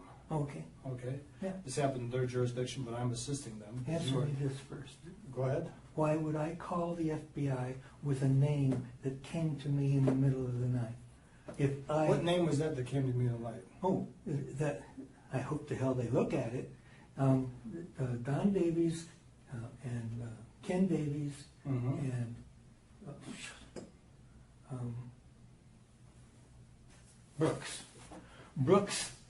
Brooks really. They did look at Mr. Brooks. I just looked at the information from the Illinois State Police back in the year this happened at. Yeah. Did they talk to him? Mm-hmm. They did. Mm-hmm. Oh, okay. Well, that's my best shot. Well, was actually pretty good information. A lot of things are inconclusive, and there's a whole lot of listed, as you know, there's a whole lot of listed suspects at the time in this case. Now, all I do is I just work cold case homicide. Sure. That's all I ever do. Sure. I'm in this room all the time, dealing with guys from your age to mid-50s. I work cases from the late 1950s and usually up into the 1990s. That's all I ever do. Sure. So I know what this is all about. Yeah. Okay. I know guys in your position also all the time. Also, I know what I can tell. What usually not tell when somebody's lying to me, when they're not lying to me, when they got something to hide, when they have something. There's a reason for them why they're lying, and because a lot of times it's embarrassment about certain aspects of their life. Like I know some of the issues that are embarrassing what happened with you and with your family. I don't give a shit about that. That has nothing really to do with this case. Yes. Okay? I realize that. Yeah. I'm not going to ask you about you and your sisters and things. Things happen like that. It has nothing to do with this case. Yeah. Okay? Yeah. Right. There's problems. One of the problems that I have here reviewing this case is all I do is review case. I'm good for this job because I like to read. That's where my eyes are kind of going to shit. But everybody like in your position and stuff like this, there's a reason why they want to hide a little bit of something. If there's some type of embarrassment, even back there they want to contact the FBI, help them out, which you did. I also believe reading the report, I believe you even helped with the search, I believe. I did. Okay, because you were actually known that you knew the area pretty well. You even knew the area down the road. I think in the later fact, you gonna say something? Okay, I didn't know where she was recovered. You don't know where she was recovered No, at? I don't have. What was the name of that area? How could I know if I don't know? Well, I mean, it was in the newspapers and you lived The around only there. thing I mean, know Joe is- Davies, I don't remember that area myself. Joe Davies County or Joe Davies City or something like that? See, that's something I don't know. Oh, okay. And all I know is and this is vague recollection, is that it was somewhere wooded. It was south of town, I think, and it was quite a distance.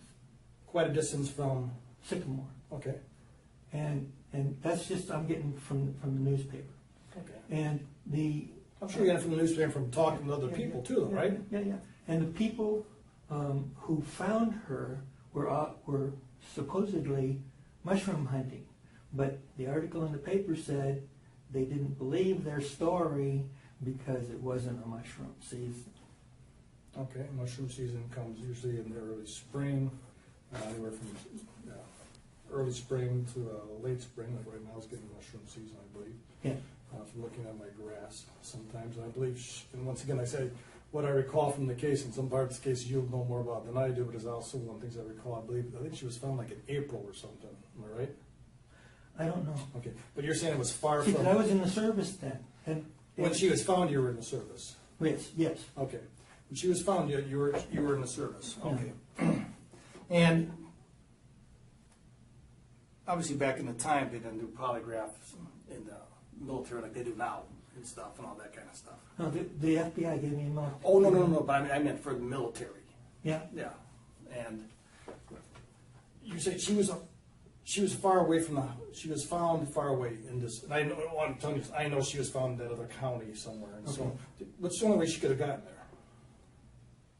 How could she have gotten there? I don't know. Obviously, what mode of transportation? Had to she be a had? car.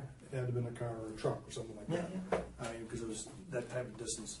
And this was, I believe, like December 3rd, I believe that happened then. Do you remember what the weather was like then? 50 years ago. Come on. Well, I know, but you were out there searching for it, and I don't remember. The It lady seemed said like- it was snow. I have no Oh, okay. clue. I mean, certain memories that will stand out for certain people. I don't have a clue. Oh, okay. You mentioned a couple names to these people. Yeah. Okay. Davies, Don Davies and Ken Davies. That's and who- somebody else named, you also named another guy. That Brooks. Brooks lived with Don and Ken. And one of these guys your friends? No, they weren't my friends. They were neighbors, and they were ruffian neighbors. Associates? I mean, No, did not have any school contact. mates? Didn't have any contact with them at all. Never hung out with these guys? Oh no, these are bad guys. Oh, okay. Yeah.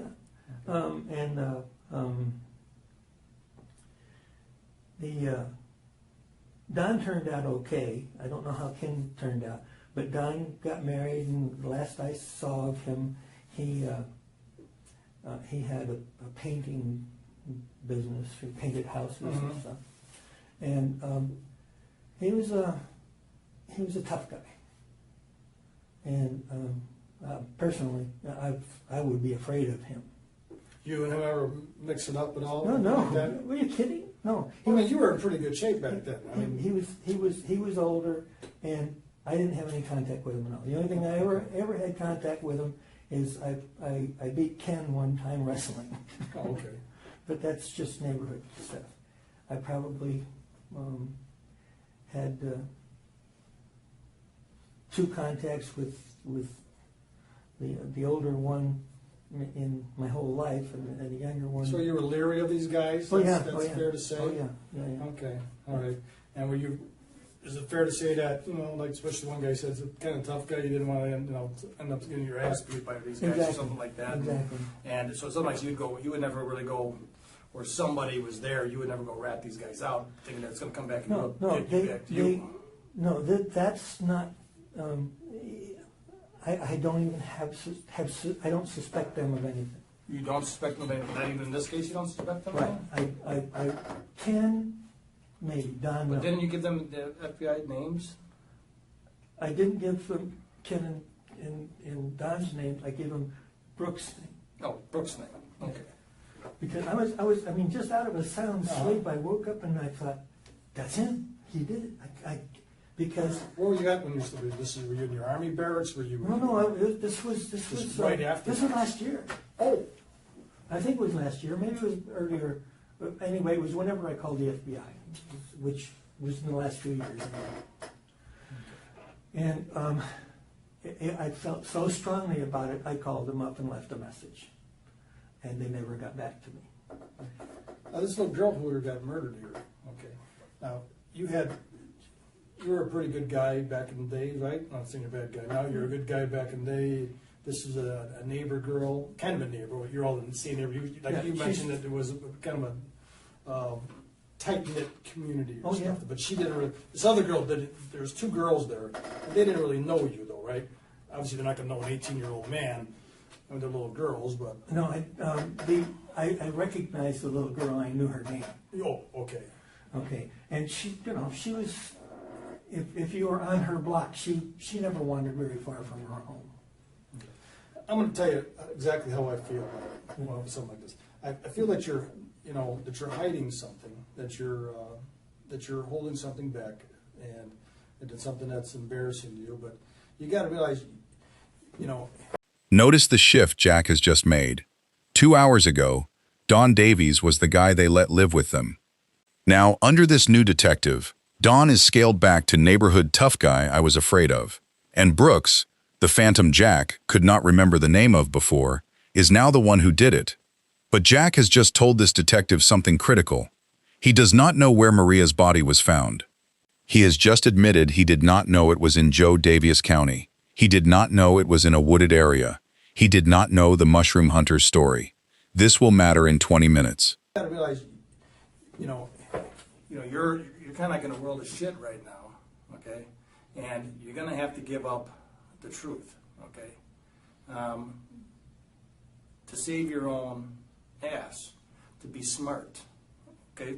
So just listen to me, that's all I'm asking, right? There's certain things that happen here that I know happen, you know happen here. Once again, I'm not saying, from reviewing this file, I'm not saying here that you killed that girl. Okay? I did not. I'm not saying you did, okay? That's what I'm investigating for, right? That's exactly what you've been investigated for. All right. Okay? You're holding back some things here. Which has nothing to do with anything. Okay, well, that's the part you're going to have to get out and let me decide that, all right? Life here is If we go, reporting on- if we veer away from the little girl's murder, Uh-huh. I'm climbing it. Okay, well, I don't want to go away from the little girl's murder. So you're saying you're worried about something else, but that's not the point. You're missing my point. I'm talking about the little girl's murder here. Yeah. That you're holding something back on I'm that. not holding anything back from that. I believe it is. And let me tell you why I think it is, okay? And then I want you to ask me questions about it also, okay? All right? Yeah. Because you're going to have some questions of me. I really think that one of the problems of what happened here is I believe, from reading all the reports that I did, from the interview of that other little girl who was there, okay? What other little girl? There was two girls there. I don't know anything about a second girl. Okay, yeah, well, there were two girls out there.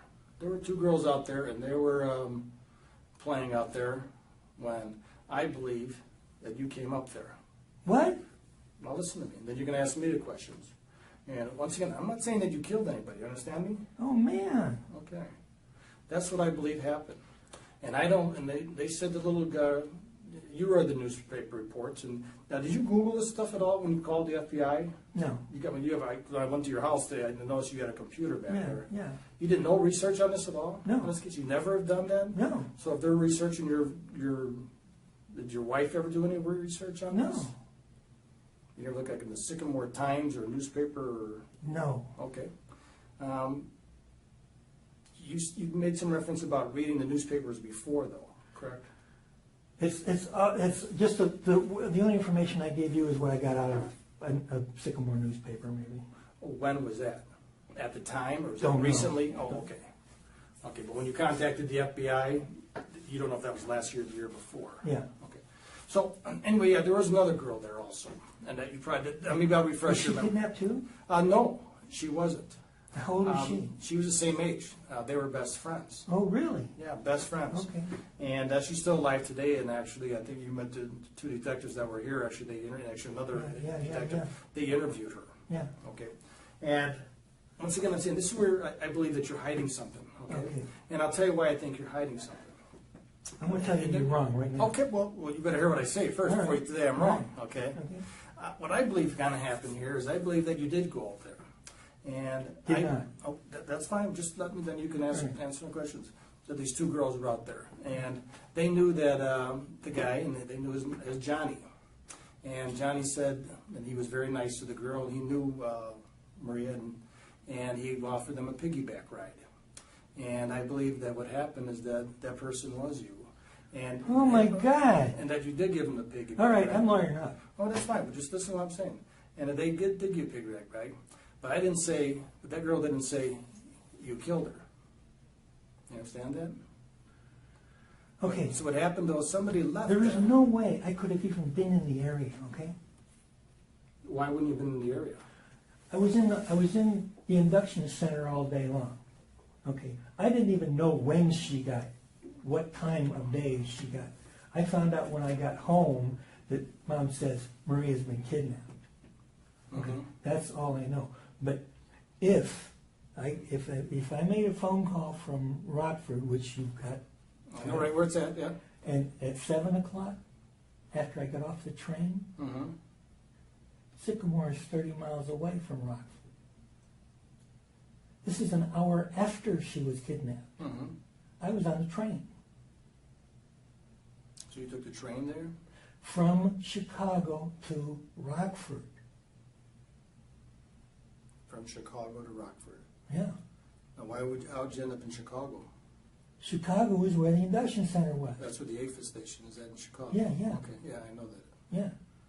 I spent the whole damn day there, and they've got records, or they had records of me from every goddamn minute from the time I arrived. I mean, they were looking at my butt and everything, all day long. And then when I was done with it, I don't remember perfectly, but I'm assuming I took the train because I wouldn't drive my car to Chicago, and I got rid of my car anyway because I was going in service. Actually, but you did have your car at that time, though. No, I believe it was a DeSoto, is that what he No, said? no. Or the 48 Plymouth Coupe, and it was a piece of crap. So when you saved up money working. Yeah, right. Okay, and you said you had got rid of that car already on that day? Yeah. So by December 3rd, you had that sold? Yeah, So you didn't have a car at all? didn't have a car. And so somebody brought you to the train station, Yeah, and that was your friend, or that was, I don't know. you just don't remember? Yeah, 50 years ago. Understandably so. Understandably so. Yeah. And the induction people, they gave you, or the recruiters, I don't know, this was the Air Force or the Army you were going in, I forgot. I was going to the Air Force at that time. The Air Force, they gave you a ticket to take to go off to come to Chicago or Rockford, which one? I forgot which one you're going to. I was in Chicago. You were in Chicago, okay. That's where the induction center. Okay. So my point is, how did you get from Sycamore to Chicago? I don't know. Okay. I probably took a train, which I may have gone to DeKalb to take the train. But see, this is 50 years ago. I don't know. No, understand, but certain things like that you're not going to remember. I'm going to go grab a picture here, and I'll show you just one picture. I'll be right back, Yeah. okay? That was it. That was the accusation. Not screamed, not slammed on the table. Delivered like the detective was thinking out loud. I believe that person was you. Watch Jack's reaction. He doesn't say, "No, I never gave a little girl a piggyback ride." He says, "I could not have been in the area." A denial about location, not about act. And then, immediately, he manufactures a new timeline. He took the train from Chicago to Rockford, made a 7 p.m. phone call. Sycamore is 30 miles away from Rockford. This is an hour after she was kidnapped. I was on the train. A moment ago, he did not remember how he got to Chicago. A minute ago, he did not remember buying a train ticket. Now he can lay out a precise 30-mile geographic alibi to the minute. His memory has returned for exactly the window he needs.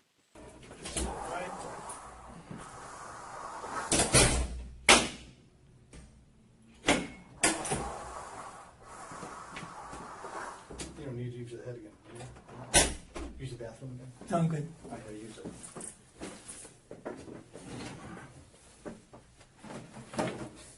The detectives there from the Illinois State Police, they're the ones who initiated this investigation.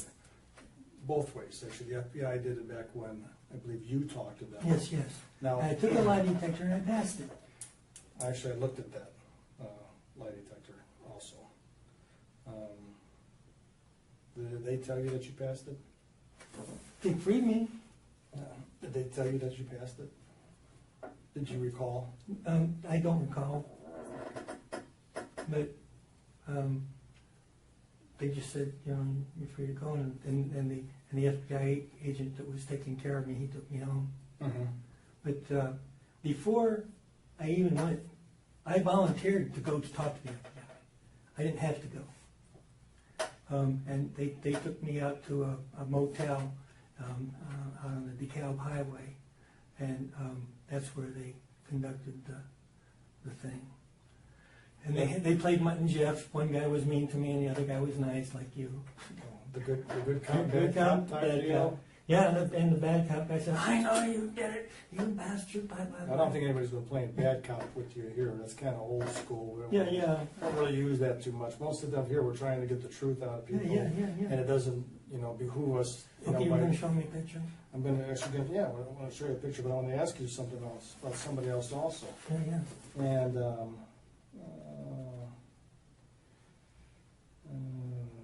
Dennis, you know a guy named Dennis? Doesn't ring a bell. Tordell, is that his name? Tordell. How do you pronounce that? Dennis Tordell. Tordell. Yeah. Tordell. What do you know about Dennis? I lost track of him because he got married young. And?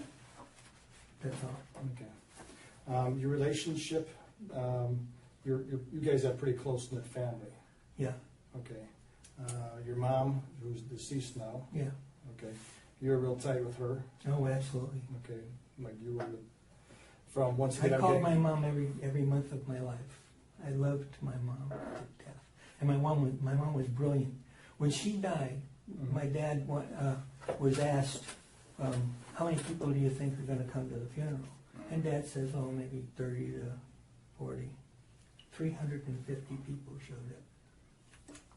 Did you show up? No, I was in the service. They wouldn't let you get home from military leave for your mom's funeral? Were you in Vietnam then? I don't remember where I was. Okay, 'cause you were in Vietnam or something, weren't you? I was with Vietnam. Yeah. 69. Okay. And that's when your mom. 70. When did your mom die? I don't remember the year. Okay. Oh, let's see. I was here. I did go home to see her one last time, but I didn't go to the funeral. Was there a falling out or something? No. And probably your sisters and. It was just how things worked out. Who's your next oldest? Are you the oldest? Oldest, yeah. And who's your next oldest sibling? Okay, is it just no other brothers? Brother. Brother, okay. But you're the next oldest sibling. I mean, the next oldest sibling was Kathy. Yes. All right. Did Kathy ever talk to you about this? In later years, after your mom's passed away? No. She's never mentioned this case at all about it? No. Okay. Did your mom ever talk about this case to you? No. Okay.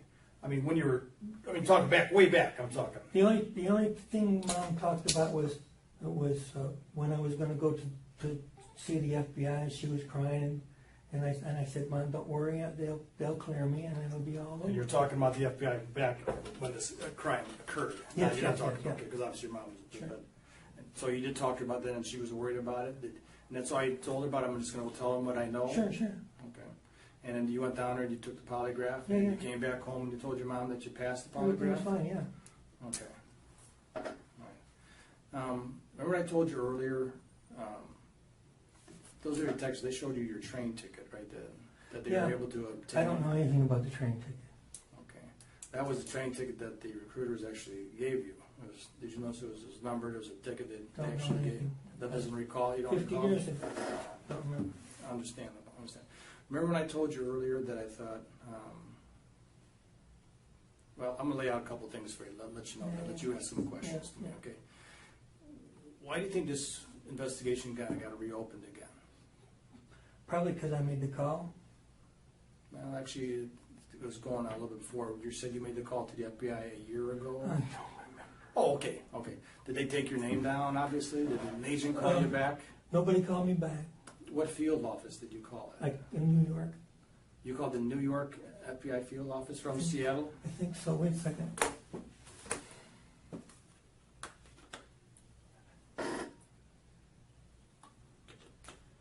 I don't remember. There's one time I called the local FBI office. I don't remember what I called them about. And by local, you're saying Seattle here? Seattle, yeah. Or did you call from your cell phone? Did you call No, I called from home. from your house here? Yeah. Okay. And did an agent call you back? I mean, No, usually they- you call there and you. No. So were you able to talk to an agent? Wait a minute. When I talked to the local office, it was. I think it was about.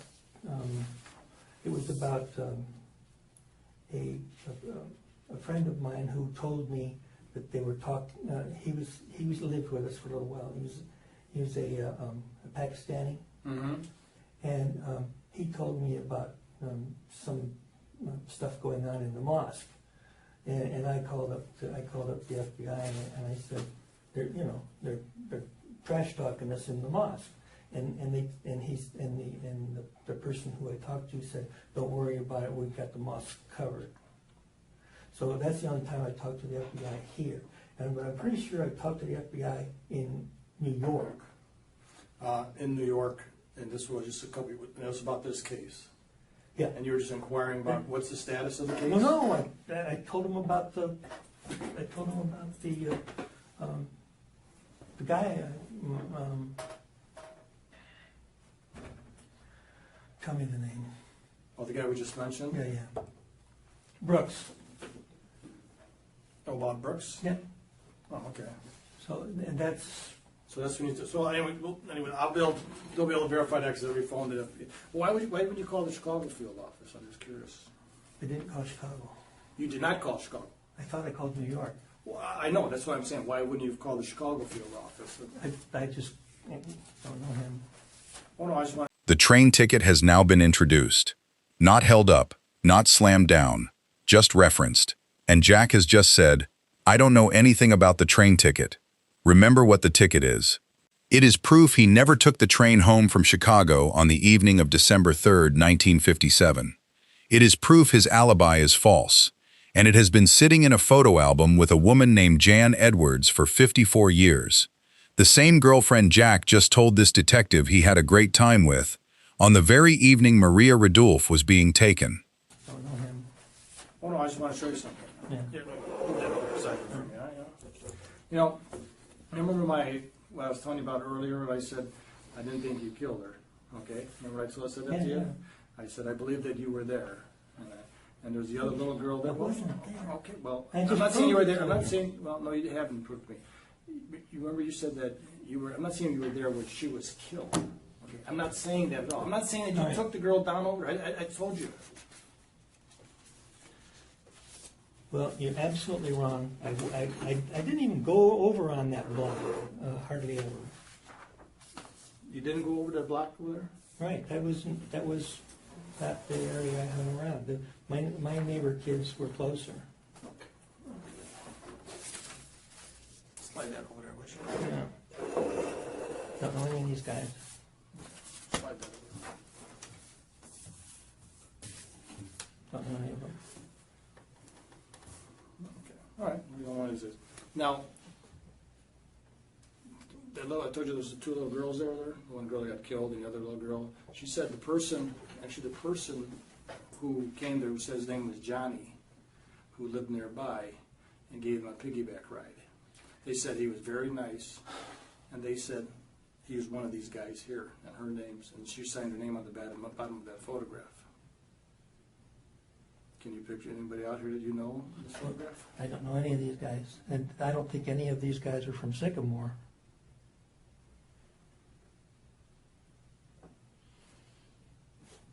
I'll just look at every picture and turn it over. You definitely start with one and then just look at it and just.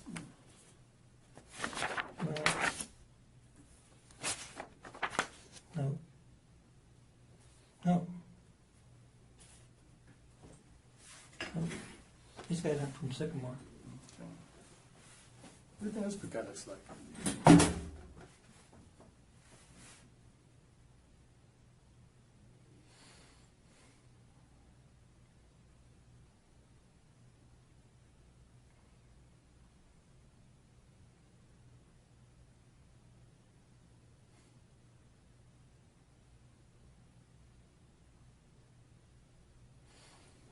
I don't know.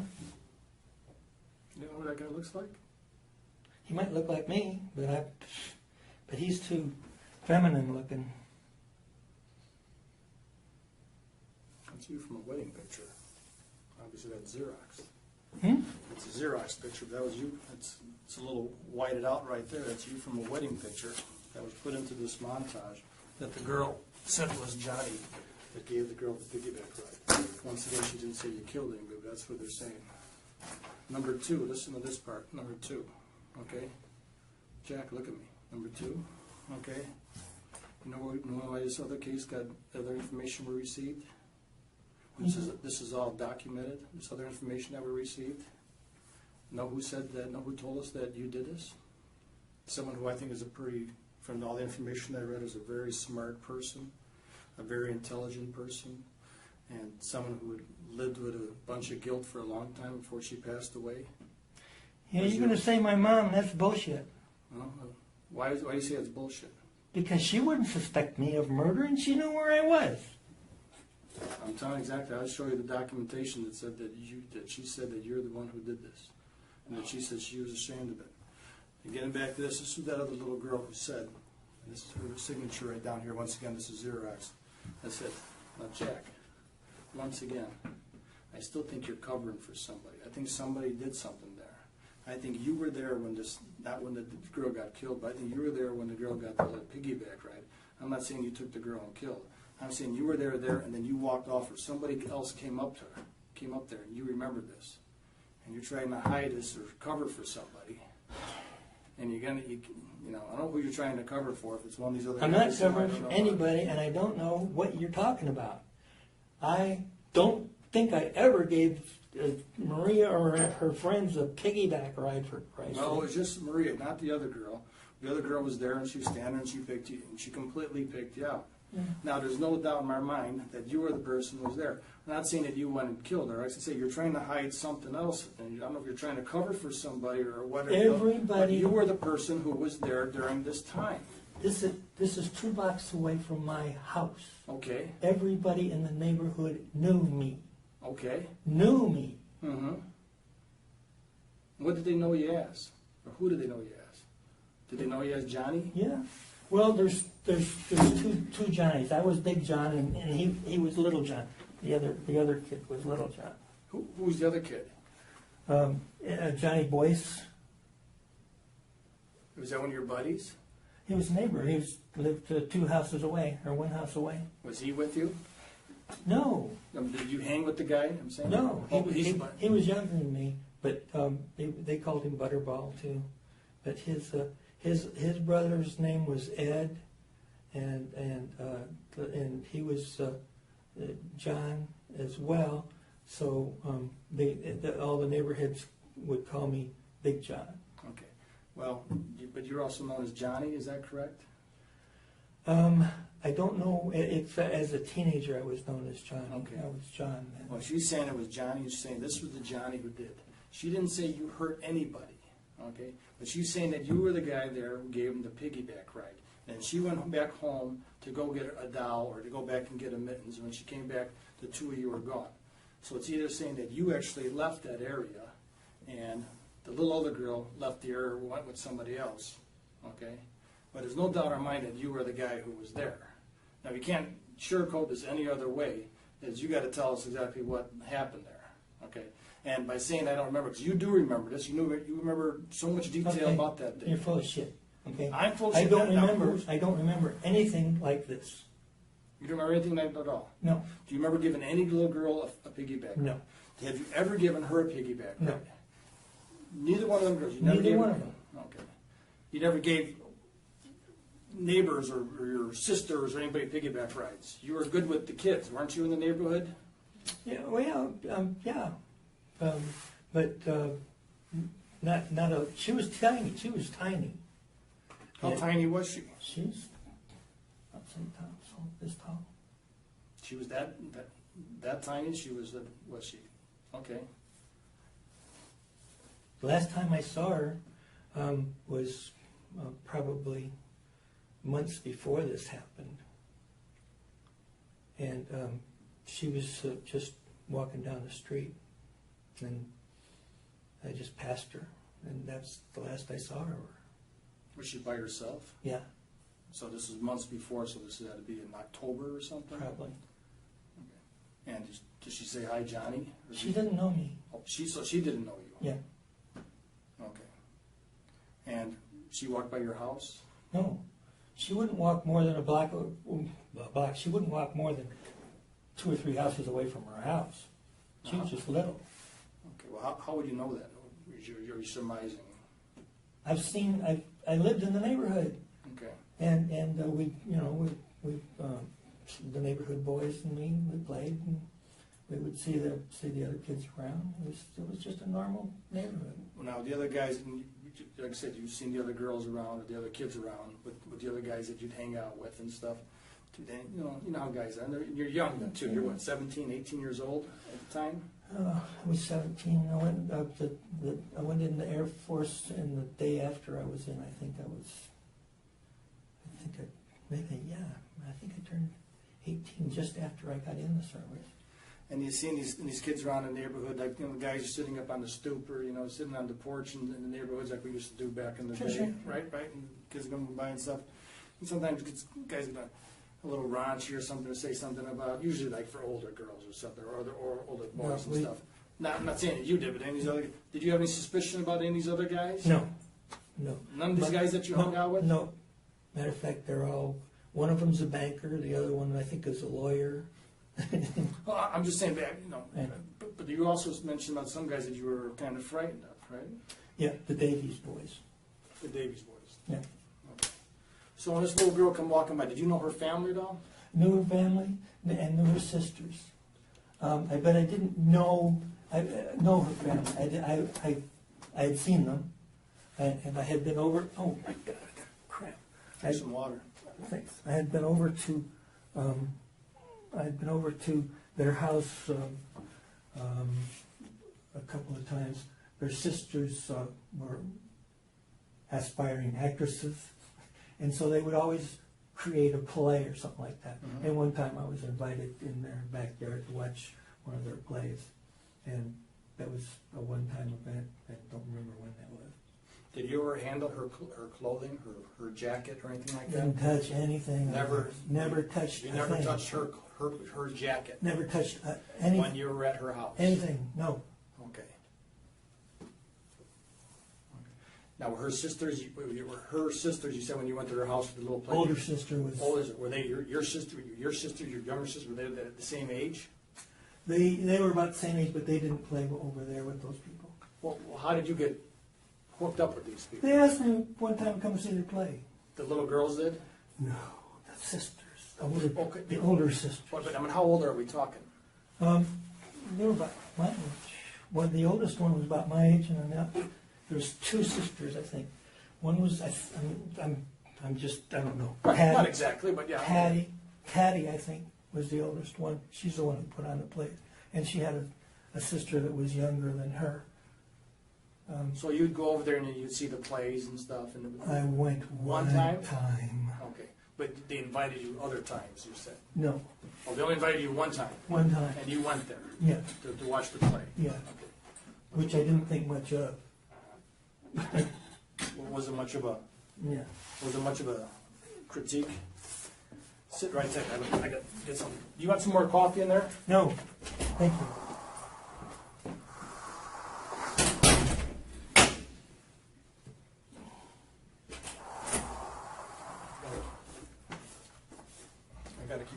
talk about. Okay, now Find you- these other, you find read- these other Okay. pictures and stuff, but you're right. Do you You're looking remember? at that. Who's that? Oh, that's neat. That's you and that's you too. It's the same Well, picture. this is a very poor picture. Well, it's I just- didn't even it's- recognize myself. Okay. Yeah. Remember that night? Huh? Aurora. No. No. That's interesting. I was in love with that woman for so many years, she didn't even know it. What's the date on that? 1957, June 22nd. June what was that? 22nd. First nightclub date. That's funny. That's funny. Jan Edwards.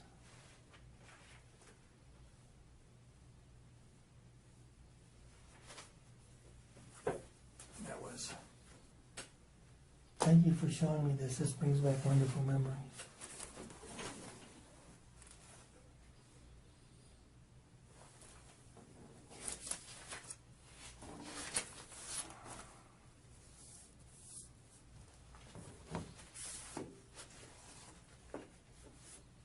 Yep.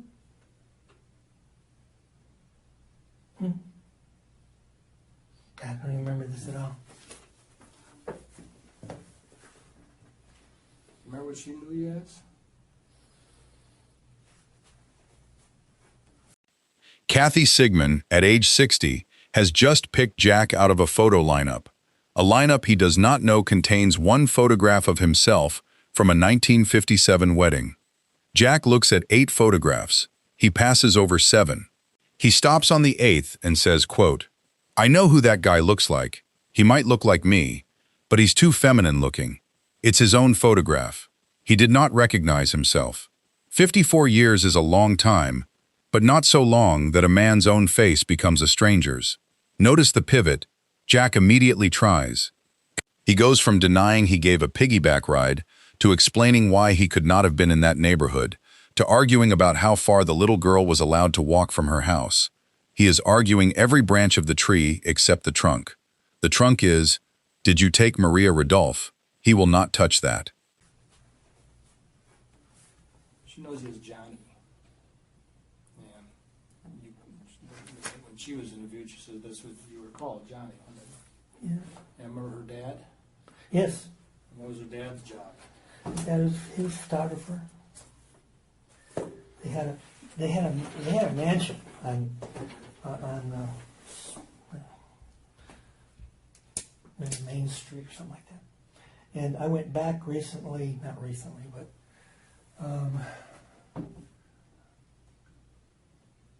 a few years ago. I went back, and the house was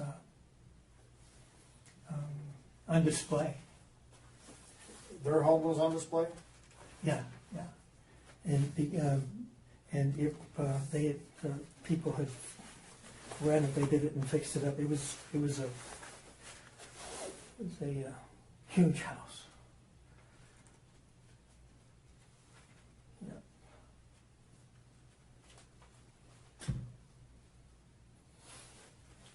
Aurora.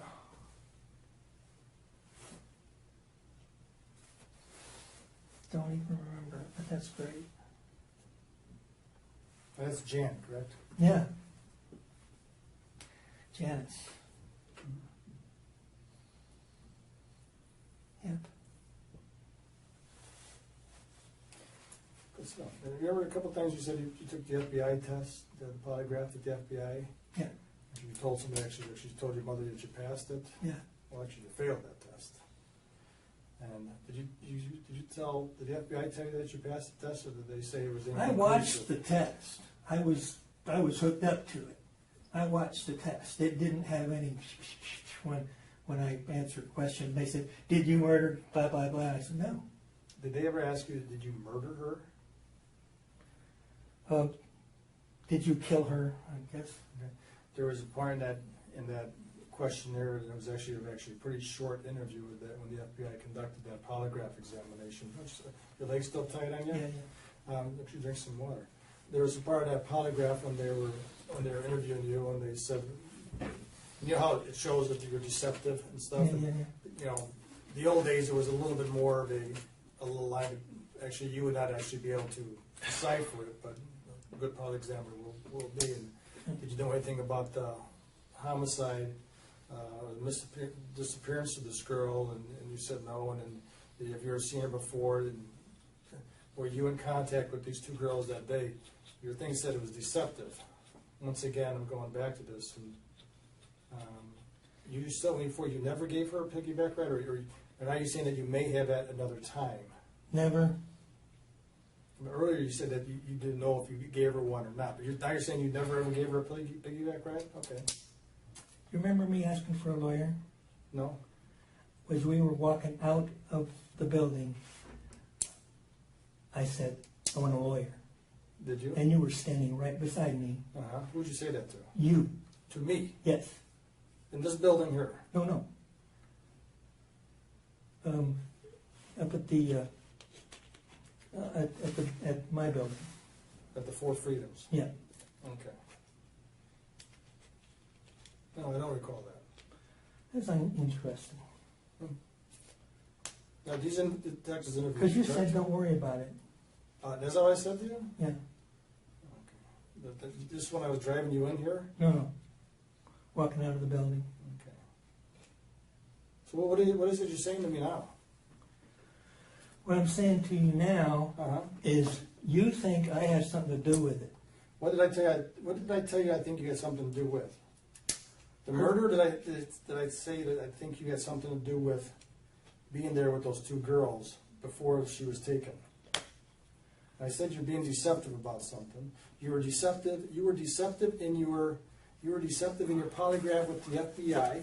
You were deceptive when your mother, on her deathbed, believes that you were involved in this. On her deathbed, she said this. Okay. Are you telling me you don't know about that? Don't know about that. Okay. I don't believe it either. You don't believe that? No. I'll go and I'll find the documentation on that for you and I'll bring it to you. Okay? Doesn't matter. Okay. Why would your mother say that to you? Your mother doesn't seem, all the reports that I read, it doesn't seem like your mother's the type of person who's going to make something up out of nowhere. No, she wouldn't. Okay. And this didn't happen. And what didn't happen? This is what you're telling me. It didn't happen. That your mother didn't, on her deathbed, didn't say that you did this? Right. My mother knew I didn't do it. Yeah. So she just made this up? She decided to Somebody tell made people it on her up. Somebody made it up. There's a whole bunch of making up here. Who's making up? Are these people? I've heard so many things today I had no knowledge of. Well, I don't know what the other guys asked you about, Yeah. but this girl here is saying this is Johnny. Yeah.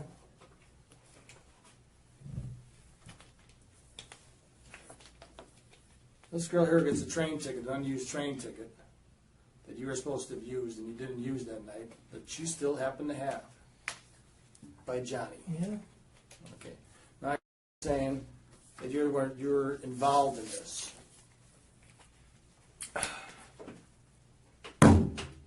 There's no way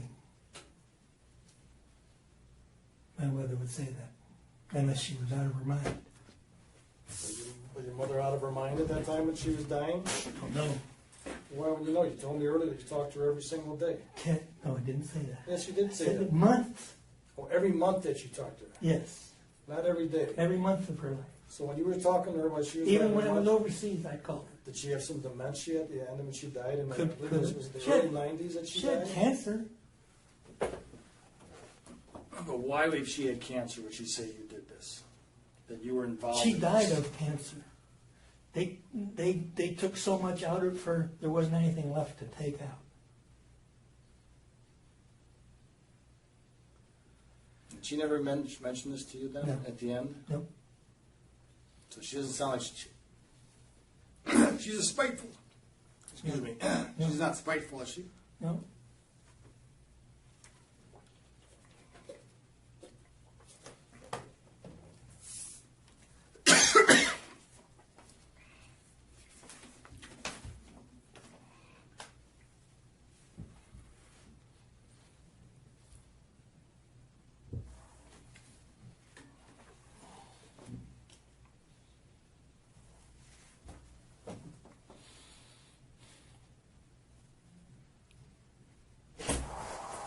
Hey, Jack, we got some pizza. You hungry? You been here? Oh, great, thanks.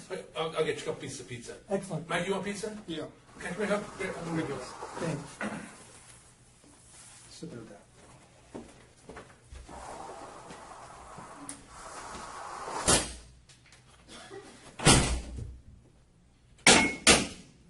So we don't have any paper plates, so you use napkins. Great, thanks. Water good? You want a Coke? Water's good. All right, Thanks. there you go. Thank you very Take much. it easy.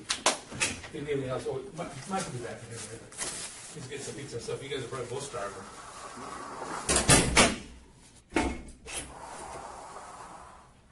You want your pizza? And I'm done. Okay, now that I know that you think I'm involved, I really do want a lawyer. Sounds like a winner to me. Yep. Sounds like a winner to me. And then I'll just end this. I'll end our conversations then. You do not want to talk to me anymore, is that what you're saying? Yeah, we're done. Okay, no, that's fine with me. That's fine with me. You'll be booked. And you've heard of the fruit of the poisonous tree, right? Fruit of the poisonous tree. Right. So everything you've asked me since we left the building is no good. Everything I've asked you since we've left the building. That's right, when I asked for a lawyer. You asked me for a lawyer. Yes, I said I want a lawyer. Okay, and I said no. Yeah. Well, you didn't say no, but you blew me off. I blew you off. Yeah. Okay. You're going to be arrested. You're under arrest for murder. Okay. You're going to be placed into the King County Jail. Okay. I need a phone call. Hang on, I'll get to that. The phone call stuff all comes from over the jail. We don't have anything to do with that. Okay. They give you the phone call as they see fit. You'll have a first appearance probably tomorrow. I don't know what time is it right now. It's This is 20. you'll probably have first quarter. appearance Thursday or Friday, your second appearance. They'll ask you if you want to waive extradition or not. Fight extradition doesn't make any difference. You're going to be extradited to Chicago, and then you'll be placed into DeKalb County Jail there, where you'll wait sentencing. Probably going to be a little meaty on this thing too, but that'll come as soon as they book you into the jail. You're making a really big mistake. I am innocent. Prove it. What did I? The detective has just delivered the sequence. You failed the polygraph. Your mother on her deathbed said you did this. Your girlfriend kept the ticket you never used. Your best friend that night, Kathy, she picked you out. Any one of those four things would be an ordinary human being's worst day. Jack, in response, argues that his mother might have been dying. That is his defense. Not that she was lying. That she might have been so far gone she was inventing things, even though moments earlier he had described her as brilliant. And listen for what's missing in that entire exchange. Grief. There is no moment where Jack says, "My mother thought I did this." There is no moment where he says, "Kathy, little Kathy from down the street picked me." There is only management. Which of these witnesses can I discredit? Which of these dates can I move? Which of these documents can I say was faked? Watch carefully. Jack has just said the sentence, "I want a lawyer." The detective has stopped questioning, but Jack keeps talking. He says, "You're making a really big mistake. I am innocent." The detective replies, "Prove it." And Jack, who has just invoked his right to counsel, argues his case anyway. This is not the behavior of a man protecting his rights. This is the behavior of a man protecting his story.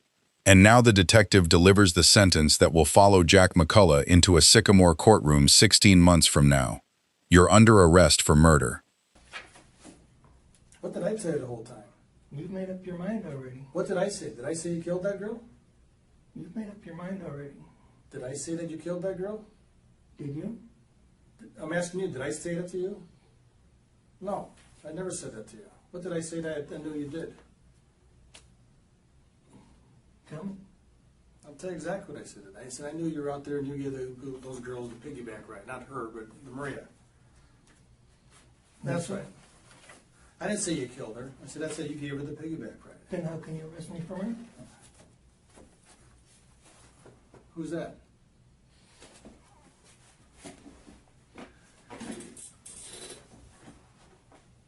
I don't know if it's Maria or not. Yeah, it is Maria. Yep.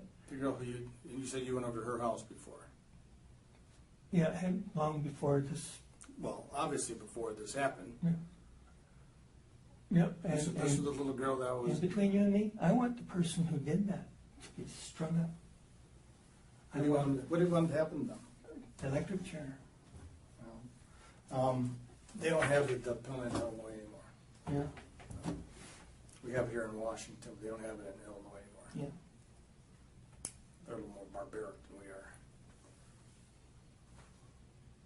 I told you before, I didn't think I never said you killed her. I knew that you were there, though. I knew that you were there when those girls came out, when that girl picked your picture out there and said, Johnny. And she signed her name right there. Yeah. I didn't even recognize that picture myself. Well, don't forget, this is a carbon from what the Yeah, right. picture was. But you do know who that is there. Yeah. And you tell me you still don't, now, you do recognize that as being you, right? I didn't. Okay, but you do now, though, correct? Yeah. Okay. So that's you. So why would this little girl say, this guy who said his name is Johnny No, I didn't. is the one who did this? So No, I that's didn't. just out of the blue, so the little girl's going to say that. So you go tell that to the grand jury when they're investigating this, when they go like this, and you tell them that, no, it wasn't me. And you tell them why your mom was on her deathbed, and why the family didn't want you to come to her funeral, insisted that you don't come to her funeral, and why was the other? What's your other little sister's name? What was her name? Oh, John the investigative report here by Illinois State Police. Let me see. Her master stating that her sister, Jean Tessier, Jean had more memories referencing the information she would be providing. Sometime in 1994, her husband, or her sister Mary Tessier, were by her mother's bedside in the hospital. Jan's mother told her, Mary, that John murdered Maria, the little girl that went missing from Sycamore.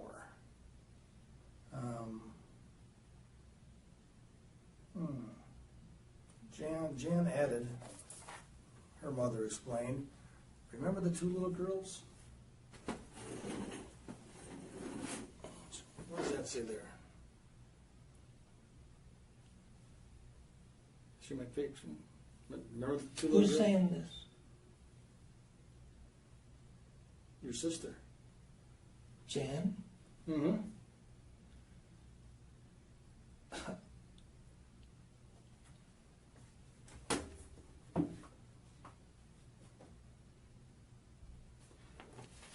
You better start doing some selling yourself. You better start selling me why you didn't do this or who did this. I have no idea. Okay. And why would I be cooperative? I've been cooperative. Normally I would have just not said a goddamn word. And you've been sitting over in the King County Jail on your ass getting ready to be extradited. Doesn't matter. And where you're going to be sitting for the next year in the Cobb County Jail waiting to go to trial. Then after they convict you for murder in the first degree. I'll be honest with you, I didn't see the autopsy report. So I don't even know if there's allegations that this girl was raped or not. So, once again, I don't know about that, or if she was sexually assaulted. But I do know there's allegations about you sexually assaulting other people, and you're pretty defensive about that. And I believe those other little people that you were sexually assaulting were your relatives. And I'm sure when they get on the stand there, and they talk about how you sexually assaulted all those little girls, and how many years this shit went on. And I think there's something else about when you were a policeman here also. I think there were some allegations about some young girl. When this all goes to the grand jury, give me a holler, because I'm sure someone else is going to give me a holler to come down there and talk to you. And we're also going to play the good part about how you believe that your mom is the salt of the earth, and it sounds like from everybody I've spoken to, she is the salt of the earth. And how she said her little Johnny, which she used to call you Johnny, murdered that little girl. And then you're gonna think back and you say, you know, that detective Szynski, that guy from Seattle, you know, who's done all these cases, maybe he wasn't all that bad a guy. Maybe I should have come clean to him. And I wouldn't have to be doing the rest of my life in the prison. I've already Oh, bullshit. You fucking circled it. You contradicted yourself 20 fucking I times. told you I didn't do it. You contradict yourself about everything else here. That's the truth. So what happened then? You didn't do it. Who did it then? Who are you covering for? I am not Oh, covering you're for telling me you weren't there, and then that girl piggyback right. Of all the people in the world, this girl says you're the one who gave the piggyback right when she went back. I have no idea.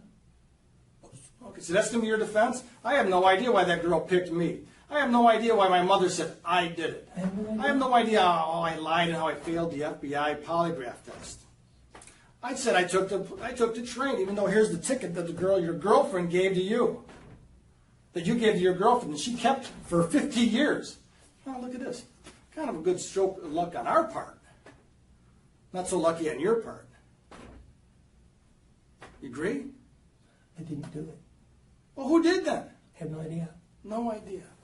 And you even helped search for the little girl. Yep. You know how many times I've been in this room, I have to listen to this kind of bullshit from people like you that saying this, oh, I didn't do this, I didn't do that, you know. And then it comes down to court time, and then all of a sudden, I better start thinking about what really happened here. And it's usually a little bit too late. You do realize this. You're under arrest. You're going to be going right next door here. The detective just called Jack McCullough what he is. A man who helped search for a little girl he had already killed. A man who called the FBI to plant an alternate suspect. A man whose own mother, dying of cancer, could not carry the secret to the grave. Watch Jack's last verbal act. Not, I want to speak to my attorney. Not, I have nothing more to say. Oh, fuck you. A former Army captain. A former police officer. A grandfather. In the last minute before he is placed in handcuffs, he cannot manage decorum. Because for the first time in 54 years, he is looking at a person who knows. Right next door here to King County Jail, and then you're going to be taking the big airplane back to your hometown of Sycamore. When was the last time you were in Sycamore? You weren't there for the funeral. I was there 2 weeks before the funeral. You didn't make it for the funeral, though. Why didn't they want you there? It wasn't that bullshit you told me earlier that you were in the Army, because actually you weren't in the Army back then. We're done. No? What happened? We're done. Where's my lawyer? I think you'll get it when you go to Illinois. Fine. Give me a holler sometime. You think you're right, but you're wrong. No? You want to talk to me or not talk to me? I can't keep going back and forth here with you. I got shit I got to do too, man. All right. You don't want to talk to me, you want? Fine. So I gotta get the rest of the shit out of here.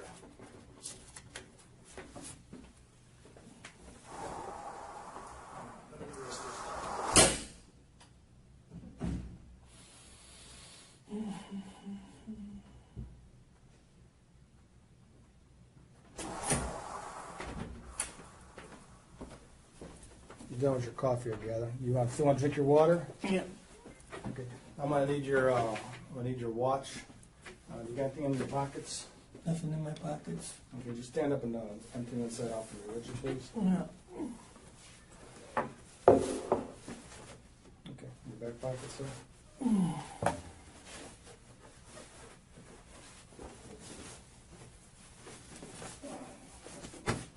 Go ahead, buddy, take a seat. You want any more? Want to hit a coffee? Or you don't get coffee in jail or prison? Yeah. You want me to heat this up or not? No. You need to use that. I'll come back to you to use that. Right.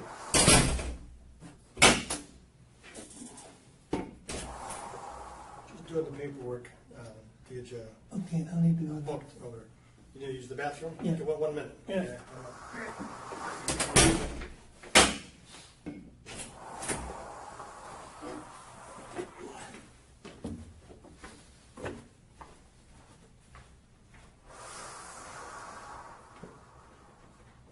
Now you want some more water or something? It's kind of your last hurrah for something to drink. So. I guess. You do? Please. You don't want coffee. I'm sorry. Just water, not coffee. Water.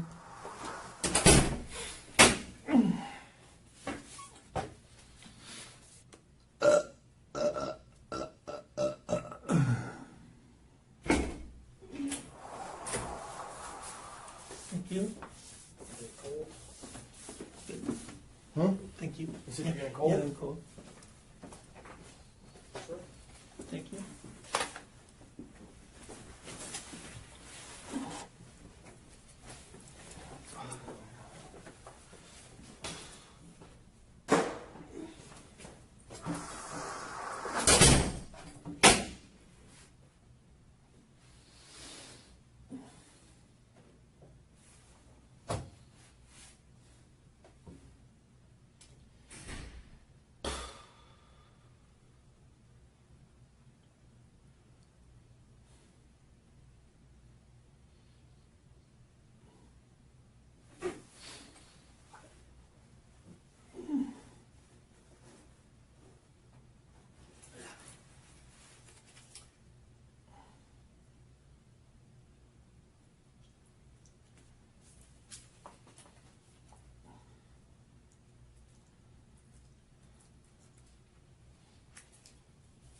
That is the last footage. Jack McCullough sits at the table where he had been offered coffee 3 hours earlier. He accepts water. He says thank you. He complains it's cold. Nothing about this booking looks like the arrest of the man who took Maria Ridulph off a street corner in 1957, except for one detail. The man sitting there is the man who did it. Jack McCullough, born John Samuel Tessier, was extradited to Illinois. In September 2012, in a Sycamore courtroom, Kathy Sigman, 62 years old, took the stand and identified the man who had walked up to 2 little girls on a snowy Tuesday afternoon in December 1957 and offered them piggyback rides. She said, quote, "I have absolutely no doubt." Jan Edwards testified about the unused train ticket she had kept in a photo album for 54 years. Jack's sisters testified about what their mother had said before she died. The trial lasted 8 days. Jack was convicted of the abduction and murder of Maria Ridulph. He was sentenced to life in prison, the longest cold case ever solved by American law enforcement. In 2016, after a review by a new state's attorney, the conviction was vacated on procedural grounds, a decision that has been challenged, disputed, and litigated to this day. Kathy Sigman has never wavered. Jan Edwards has never wavered. The train ticket still exists. The photograph she signed still exists. Jack McCullough died in September 2023 without ever confessing to killing Maria Ridulph. He also died without ever explaining the ticket, the photograph, the sweater, the timeline, the mother, or the sisters. He simply, until his last breath, said he did not remember. If this kind of analysis is what you're looking for, subscribing means you'll see the next one.